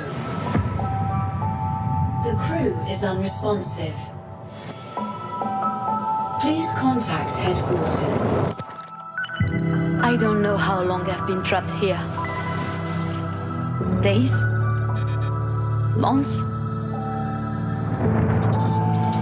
This place is twisted. Locked in a time loop.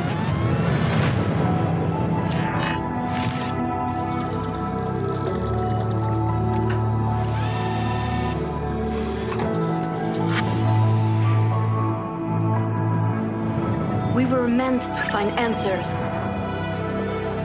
Now I have to find a way to escape this place. The clues are all around me.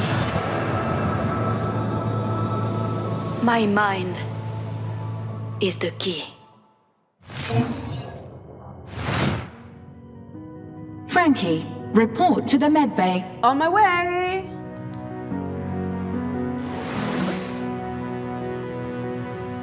Frankie, report to the detention bay. Be there in a second. Frankie, report to the bridge. Just coming. Frankie, I repeat, report to the bridge. I will be there in just a moment. Frankie, you're uncharacteristically calm about having to run around the ship like this. Well, that's because with Xbox Game Pass and my ROG Ally, I can play all my games no matter where I am. The science bay, the gondola, the dining car, even the caboose. Some of those places you named are parts of a train, not parts of a spaceship. Perhaps, but my point still stands. With Xbox Game Pass, I can play the hottest games on day one, like Call of Duty Black Ops 7 and Ninja Gaiden 4, and I get in-game benefits in League of Legends, Rainbow Six Siege X, and more. Upgrading to Xbox Game Pass gets me EA Play, Ubisoft Plus Classics, and Fortnite Crew too. And I can play them on any screen I want, which is perfect because there are a ton of screens on this submarine. Spaceship. Train, sub, spaceship. Point is, I can play my games anywhere with Xbox Game Pass. And thanks to our partners over at Xbox, we're giving away a whole plethora of codes for Xbox Game Pass. Simply visit pcgamer.com/survey for your chance to win. And that's not all. One lucky Space Cadet will also find themselves the winner of a ROG Ally. Perfect for killing time in deep space. Humans. So easily distracted. On with the show, I guess. I understand getting excited about a game featuring a quintillion planets, but here's why a game with just one planet made it onto our most wanted list. Number 11. Light No Fire. It is I, Day 9, a member of PC Gamer's Intergalactic Council. And let me tell you why I'm excited about Light No Fire. The scale is insane. You are doing survival crafting on an Earth-sized planet with rideable beasts and dragons and a literal ocean-sized oceans that you need boats piloted by multi-person crews just to be able to cross.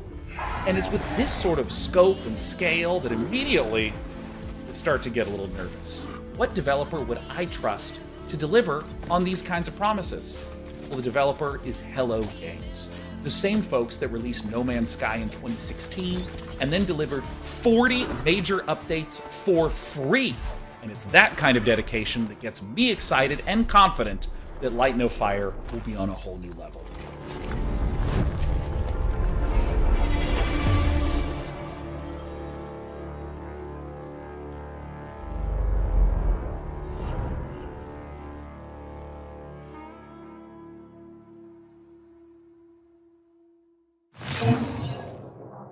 Across this magical land, a strange issue is occurring.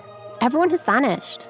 Meet Rel, a sassy and sharp-tongued sage, blessed with the magical powers that can reveal the secrets of the world. Equipped with a spellbook brimming with millions of magical combinations, it's time to free your imagination.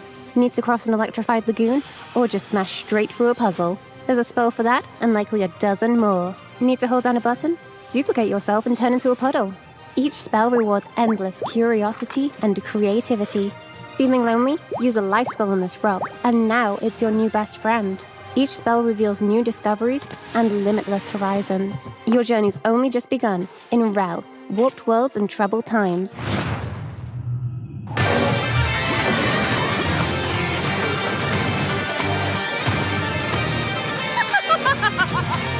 Oh, I'm going to enjoy it. I should have known you were behind this chaos in my kingdom. Rise, my little minions. Rise and join me. Become my underlings. Become my servants.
As a computer, I've often wondered what the purpose of babies is. Now I know. To buy low and sell high. You can try your luck on the newborn stock market. The demo for Space Warlord Baby Trading Simulator is out today.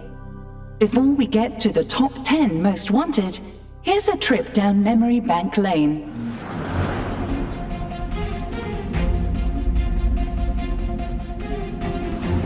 Number 25, Reanimal.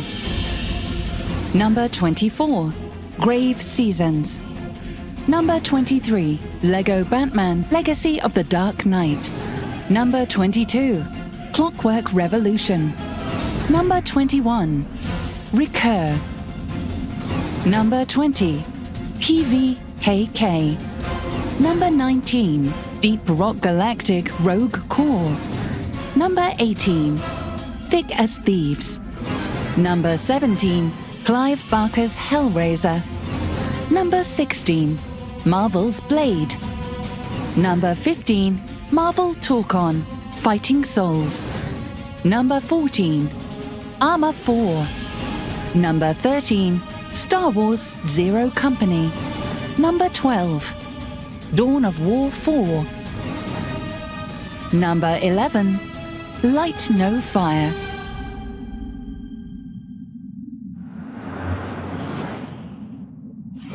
Number 10, Neo 3. ニオ3ゼネラルプロデューサーの安田です。ニオ3プロデューサーの柴田です。今回は PC ゲーマーさんのモーストウォンテッドにフューチャーしていただいて本当にありがとうございます。ニオ3は来年2026年2月6日に Steam 版を発売予定です。開発もいよいよ最終スパートに入りますので、皆様にお届けできるよう鋭意準備を進めております。侍と忍者の2つの戦闘スタイルで日本の様々な時代を戦い抜くバトルに皆様が飛び込んでくださるのを楽しみにしております。ニオ3の和風ダークファンタジーにぜひご期待ください。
I've been computing one particular calculation for the last few thousand years, and I can finally confirm that teamwork does, in fact, make the dream work. For more evidence, here's a message from the team behind our next co-op friendly Most Wanted game. Number 9, Big Walk. Hello, my name is Cable, and on behalf of all of us at House and Panic, thank you so much for including Big Walk in this incredible list of most wanted games in 2026. We think Big Walk is shaping up to be something really special. So hang in there just a little bit longer, and we'll see you in Big Walk.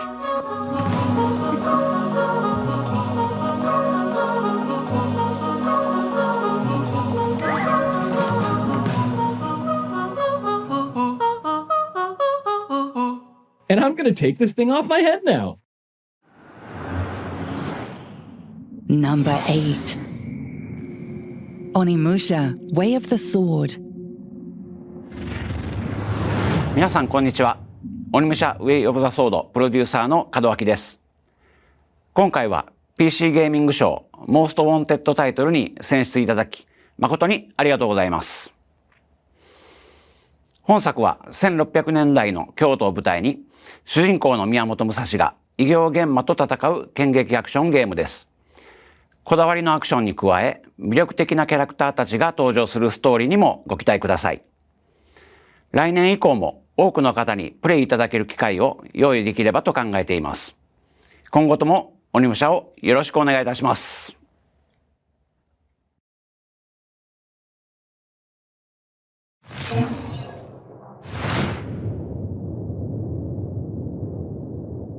I've dealt with a few bioorganic weapons in my time. The quadruple-mouthed Blazark of Omnium 4, the Hellbeast of Thrall, Eric of Northampton. Hello there. But even I might run in terror from the monsters in our next game, Resident Evil Requiem. Number 7. Resident Evil Requiem. Hi, PC Gaming Show. I'm Andy Wong, Senior Manager of Social Media and Community here at Capcom. Thank you so much for naming Resident Evil Requiem as one of your most wanted games. We are in awe of how passionate the Resident Evil community has been and can't wait for you to meet our new protagonist, Grace Ashcroft.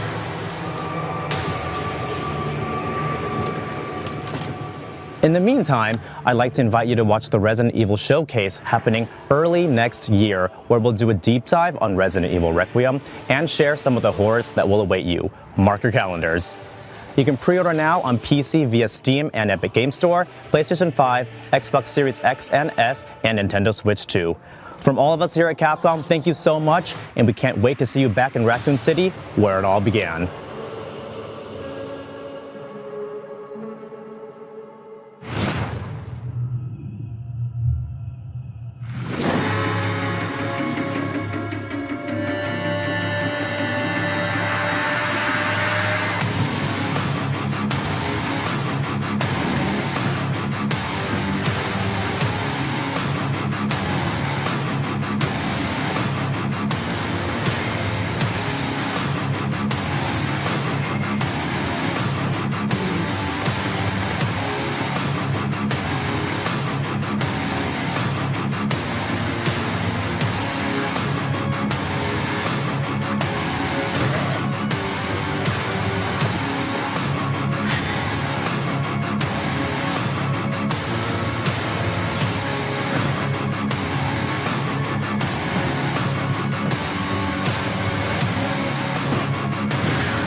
Baba? In here, the world opens like one of your letters. We once solved everything together. You made it all feel less impossible. Now, it is only me. You left me no instructions, just the echo of your step to follow.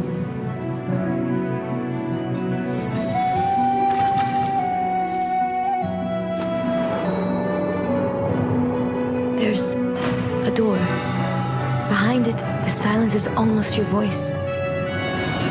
Perhaps it holds the answers. Perhaps it holds you. If you're a fan of old houses, Easter eggs, and deeply connected universes, this next one's for you. Number 6. Control 2. Fair warning. This is gonna be weirder than usual. I am really excited for Control 2, and a big part of that is Sam Lake. I think he's the best creative director, he's the best writer, and his style, his weirdness, the way he builds atmosphere and story, nobody else does it like he does. I love the first Control, just those vibes, mid-century modern style blended with crazy mysteries. So the idea of seeing all of that taken even further gets me genuinely hyped. I can't wait to see what Sam and the team do next, so Control 2 is my choice.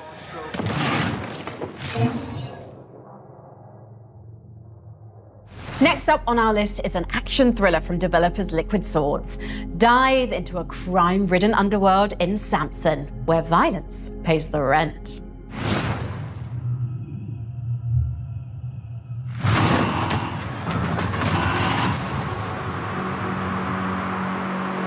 Tindleston, asshole of the world. Everyone's either paying, collecting, or buried in between. My past mistakes are catching up.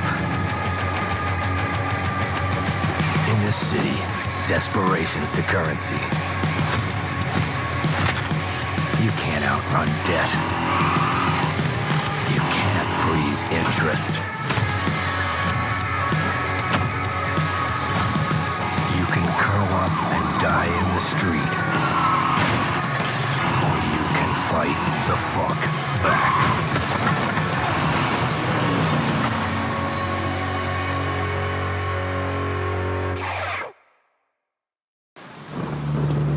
An old soldier's pendant. On the back, faint words are engraved. Elrad, I will return to my family. Elrad, a child spins the pinwheel every day, waiting for you. I keep hoping someone might bring word of thee, or even something you left behind. Father, the wind blew again today. Mother says the wind is you.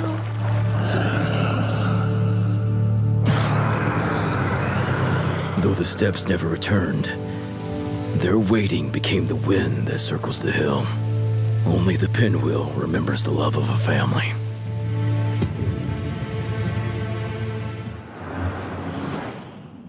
Number 5. Grand Theft Auto 6.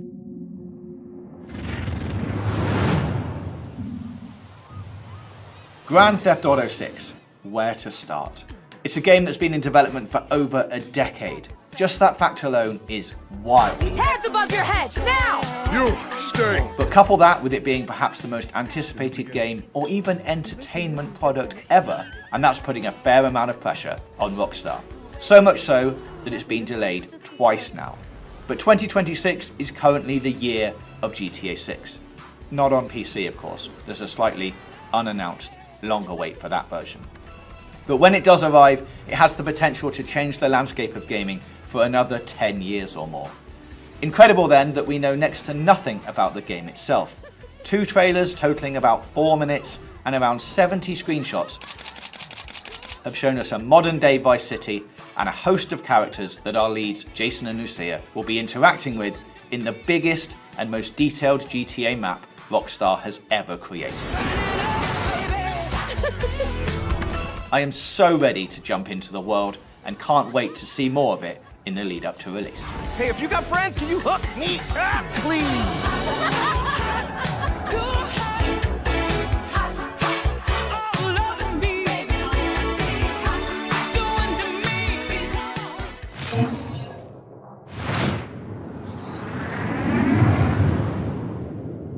Probably not much of a shock to anyone that GTA 6 is one of our most wanted games, huh?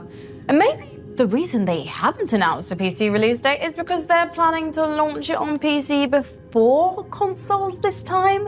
Frankie, come on. Before we continue with PC Gaming's most wanted list, it looks like we've received an important transmission from Earth. Rebuilt, reborn, reloaded. It looks like an arena shooter has returned. Better than ever. On screen.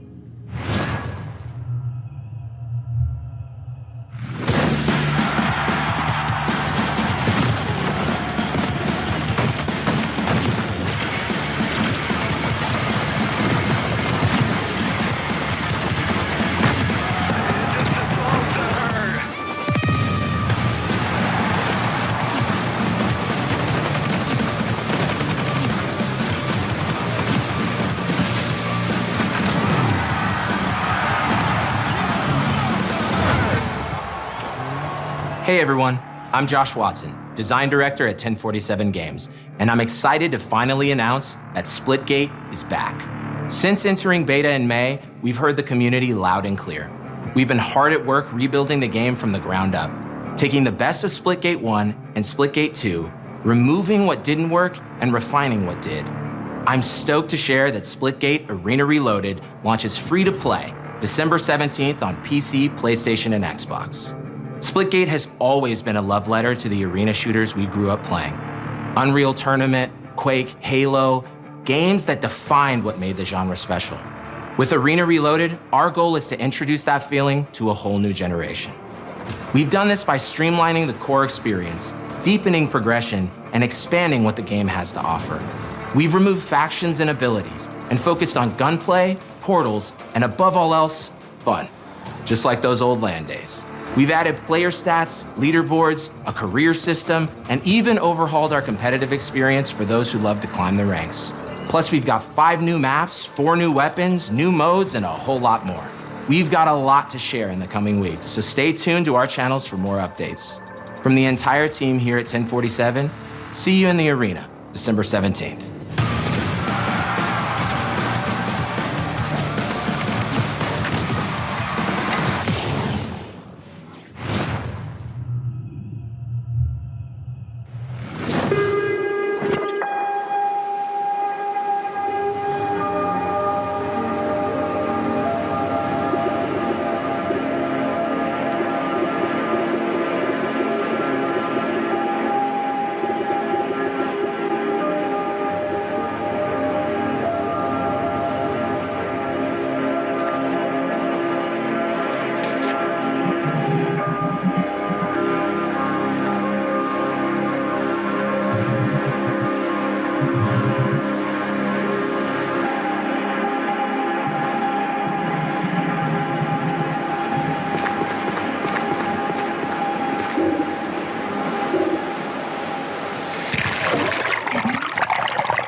Number 4. Stranger Than Heaven.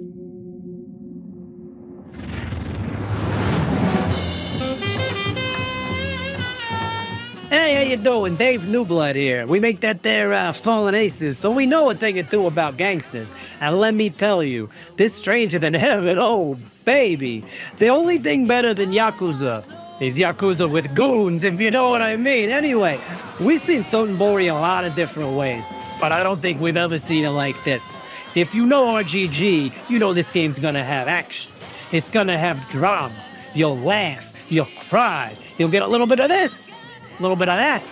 But at the end of the day, all you'll be able to say, arigatou gozaimasu, ryogagato. Because RGG, they don't miss. Capiche? Got a name? Hey, babe, how do you say gabagool in Japanese? What are you then? Sana. 俺が知りてえや。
Strap in, because we're about to jump into hyperspace and reveal our top 3 most wanted games. But first, a quick recap of what we've just seen. Number 10, sharpen your blades for Team Ninja's Neo 3. At number 9, grab your buddies for some co-op fun in Big Walk. Another samurai appeared at number 8, Onimusha, Way of the Sword, in our 7th most wanted game, Resident Evil Requiem. Control 2 levitated its way into number 6 on our list, and GTA 6 crashed a stolen car into 5th place. At number 4 is noir thriller Stranger Than Heaven. Now onto the games at the very top of our most wanted list. And I think you'll agree, this one is pretty sweet. Number 3, Haunted Chocolatier.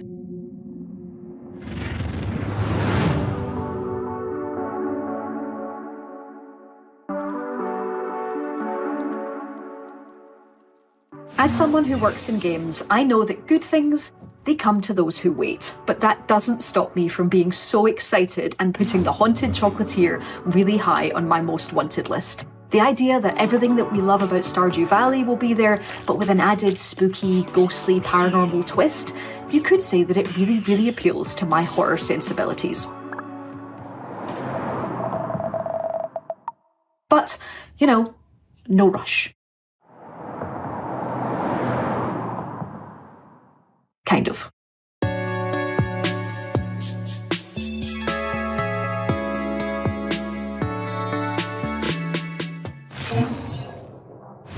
I Spy with My Little Eye, the number 2 game on our most wanted list. And it's a game about the world's greatest spy.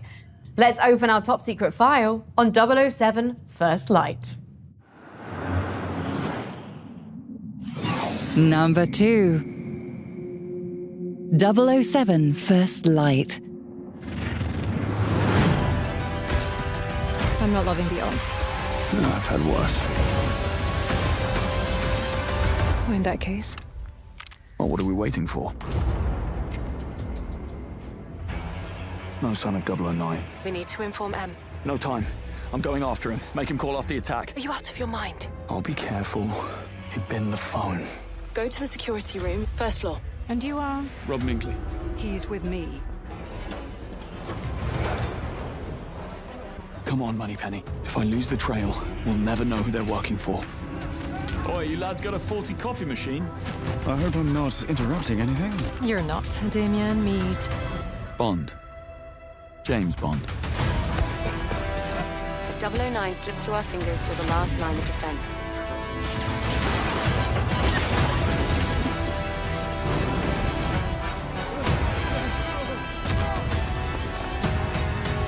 Someone just tried to kill me. Tell me you caught him.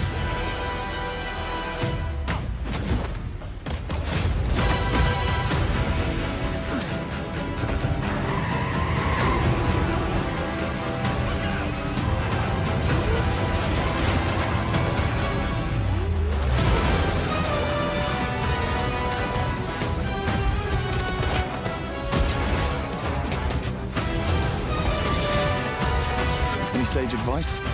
Play nice. Always.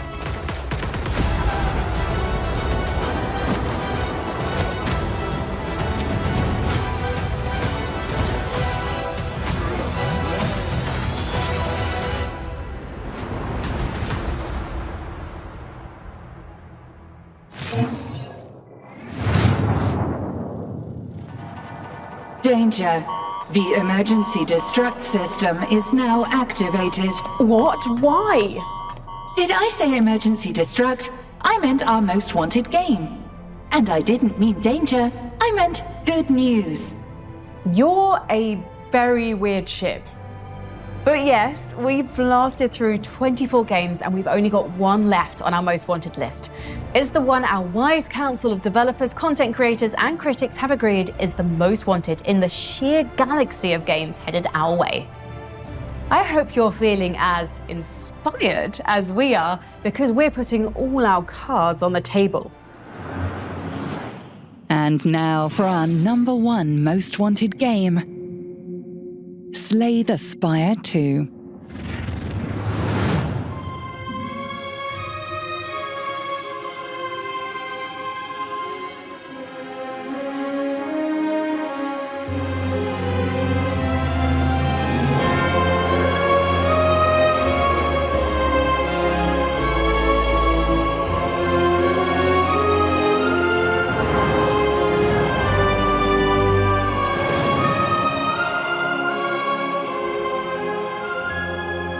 Honestly, it's incredibly humbling and awesome that we're number one. I remember a distinct moment when I was walking down the street with my wife when we first started working on Slay the Spire, and I was saying how great it would be if we sold enough copies that quitting my software job wasn't just the worst financial decision in the world. And now here we are, and it's just like mind-blowing. I've definitely thought about what makes Slay the Spire so compelling to people and how I can make it better into Slay the Spire 2. The thing that makes games, and in particular card games, so engaging is that they're a series of discrete, meaningful choices. Usually they're pretty comprehensible, like you're not overwhelmed with just this infinite array of things, and you can say, okay, if I do this, it's gonna have this impact, and if I do this, it's gonna have this impact. And distilling down on that strong, distinct choice that the player can look back on and be like, oh, I messed up here. That's like the key of deck builders and why they work so well. Every choice you make is like hard. That's kind of like the essence, I think, of deck builders, is having every single choice be quite difficult. You choose a card, generally about 3 cards per turn. And so each of those choices, if they're not difficult, you're gonna just feel like you're just pushing buttons. If you're new to deck builders, we tend to put a lot of tutorials in that detect when you're confused. So we really try to gently guide people into playing the game. But you know, it's okay. I think if the game launches pretty popular, you should be able to have some friends that help you too. One of the big differences between Slay the Spire 1 and 2 is that we have grown our team up and actually scale up so we can make kind of just a bigger game overall. The art is way more polished, there's more animations, more visual effects, there's more characters, more events, more relics, more cards. Returning characters have totally different card pools with new cards as well. In addition, we've tried to expand out some of the play space for what you can do with cards and other things in this game. So you can apply enchantments to your cards to modify them and make them more powerful. Enemies can also mess with your cards in ways they couldn't before. You also have new quest events where you can engage with the event system in a different way than you could in Slay the Spire 1. So lots of little things that I think add up to a much bigger whole. In addition to writing significantly more lore, with Slay the Spire 2, we have a whole new mechanic based around the lore, and I don't want to say how it works or anything, but we call it the timeline, and it's going to give the players just way more information about the game world, the actors in it, and just everything about it. Just everything is kind of bigger than it was in Slay the Spire 1. I think in a given week, Anthony will give us maybe like 20 to 30 different changes, again, ranging from again, tweaking numbers or even just cutting cards altogether, adding new ones. I think over the course of the game, let's say every character has 60 cards. I think they've gone through at least 100, 200 versions, like actually design cards that have been cut or remade over the course of the last, say, 3-4 years. The analogy that I always use for game design, and in particular card game design, is that it's kind of like you're a butcher. You generate like thousands, tens of thousands of different ideas, and then you look at them all and then you go, these are bad, and you just cut them all away, and this constant culling process. And then the ones you do keep, then you're usually changing all of those and refining them. Very rarely is there just this golden idea you keep from start to finish. Those are incredibly rare, and most of it is like this incredibly destructive process, and that's what I think makes game development so interesting and different than other creative mediums. The Necrobinder is the newest character we revealed information on for Slay the Spire 2. And she's got several different archetypes she can go into. One is built around summoning. She has a minion she can summon called Osti, and she can have him attack and build up defenses on him so that he can take hits for her. So Necrobinder is supposed to be a more complex character compared to the Ironclad and Silent. She has a pet. She has a pet hand named Osti. It's a big hand. Osti gets bigger and bigger the more HP it has, which is very funny, so I highly recommend making Osti huge. Another is she can doom enemies, which has kind of a risk-reward nature to it because the enemies will still get to attack you on the turn that they're gonna die. She has a souls-based mechanic where she's drawing tons and tons of cards, but it's kind of hard and slow to get going. And she's got also lots of other little archetypes that she can kind of blend into the other ones. And I think she's our most complicated character to play so far, and I think Slay the Spire 1 players will really enjoy her.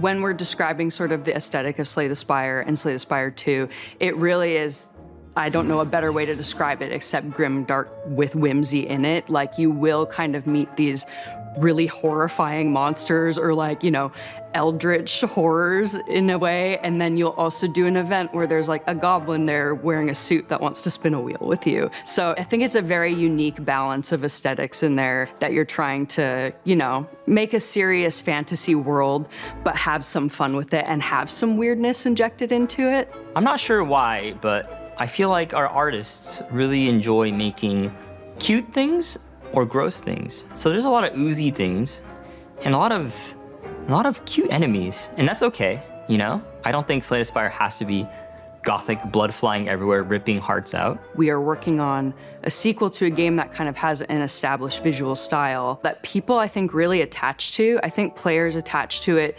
because this is a game that some people, you know, play for hundreds of hours and they remember it so fondly, and we want to be able to provide them like a recognizable space, but also upgrade it in a way that it does look new, it does look fresh, it does look like a sequel.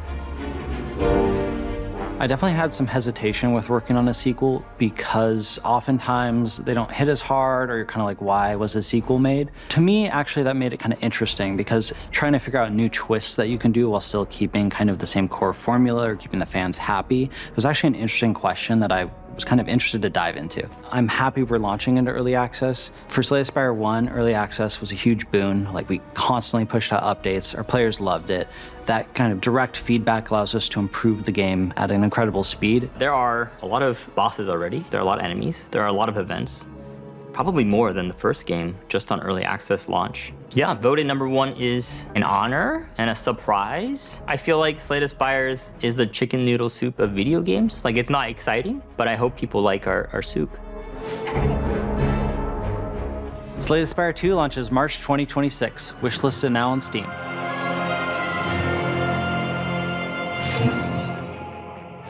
That's our show, folks. And if you haven't already added all the games you saw today to your wish list, what are you waiting for? Visit our Steam page at pcgamer.com/wishlist and start clicking.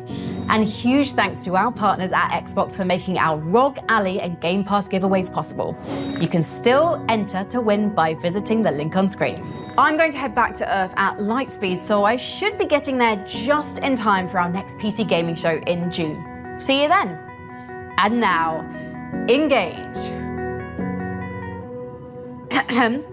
Engage. Are you talking to me? Yeah. Engage. Engage what? There are 943 different systems on this starship. Which would you like me to engage? The deep fryer? The air fresheners? The zero-gravity ping-pong table? Be specific. You know, just engage. Engage the engines or thrusters or whatever. The go fast lever. Whatever makes the ship go boom with the lines coming out the back. The hyperdrive. Yes, that! Engage! Jumping to light speed in 3, 2... Wait, we have a zero-gravity ping-pong table? Can I play with that before we... 1.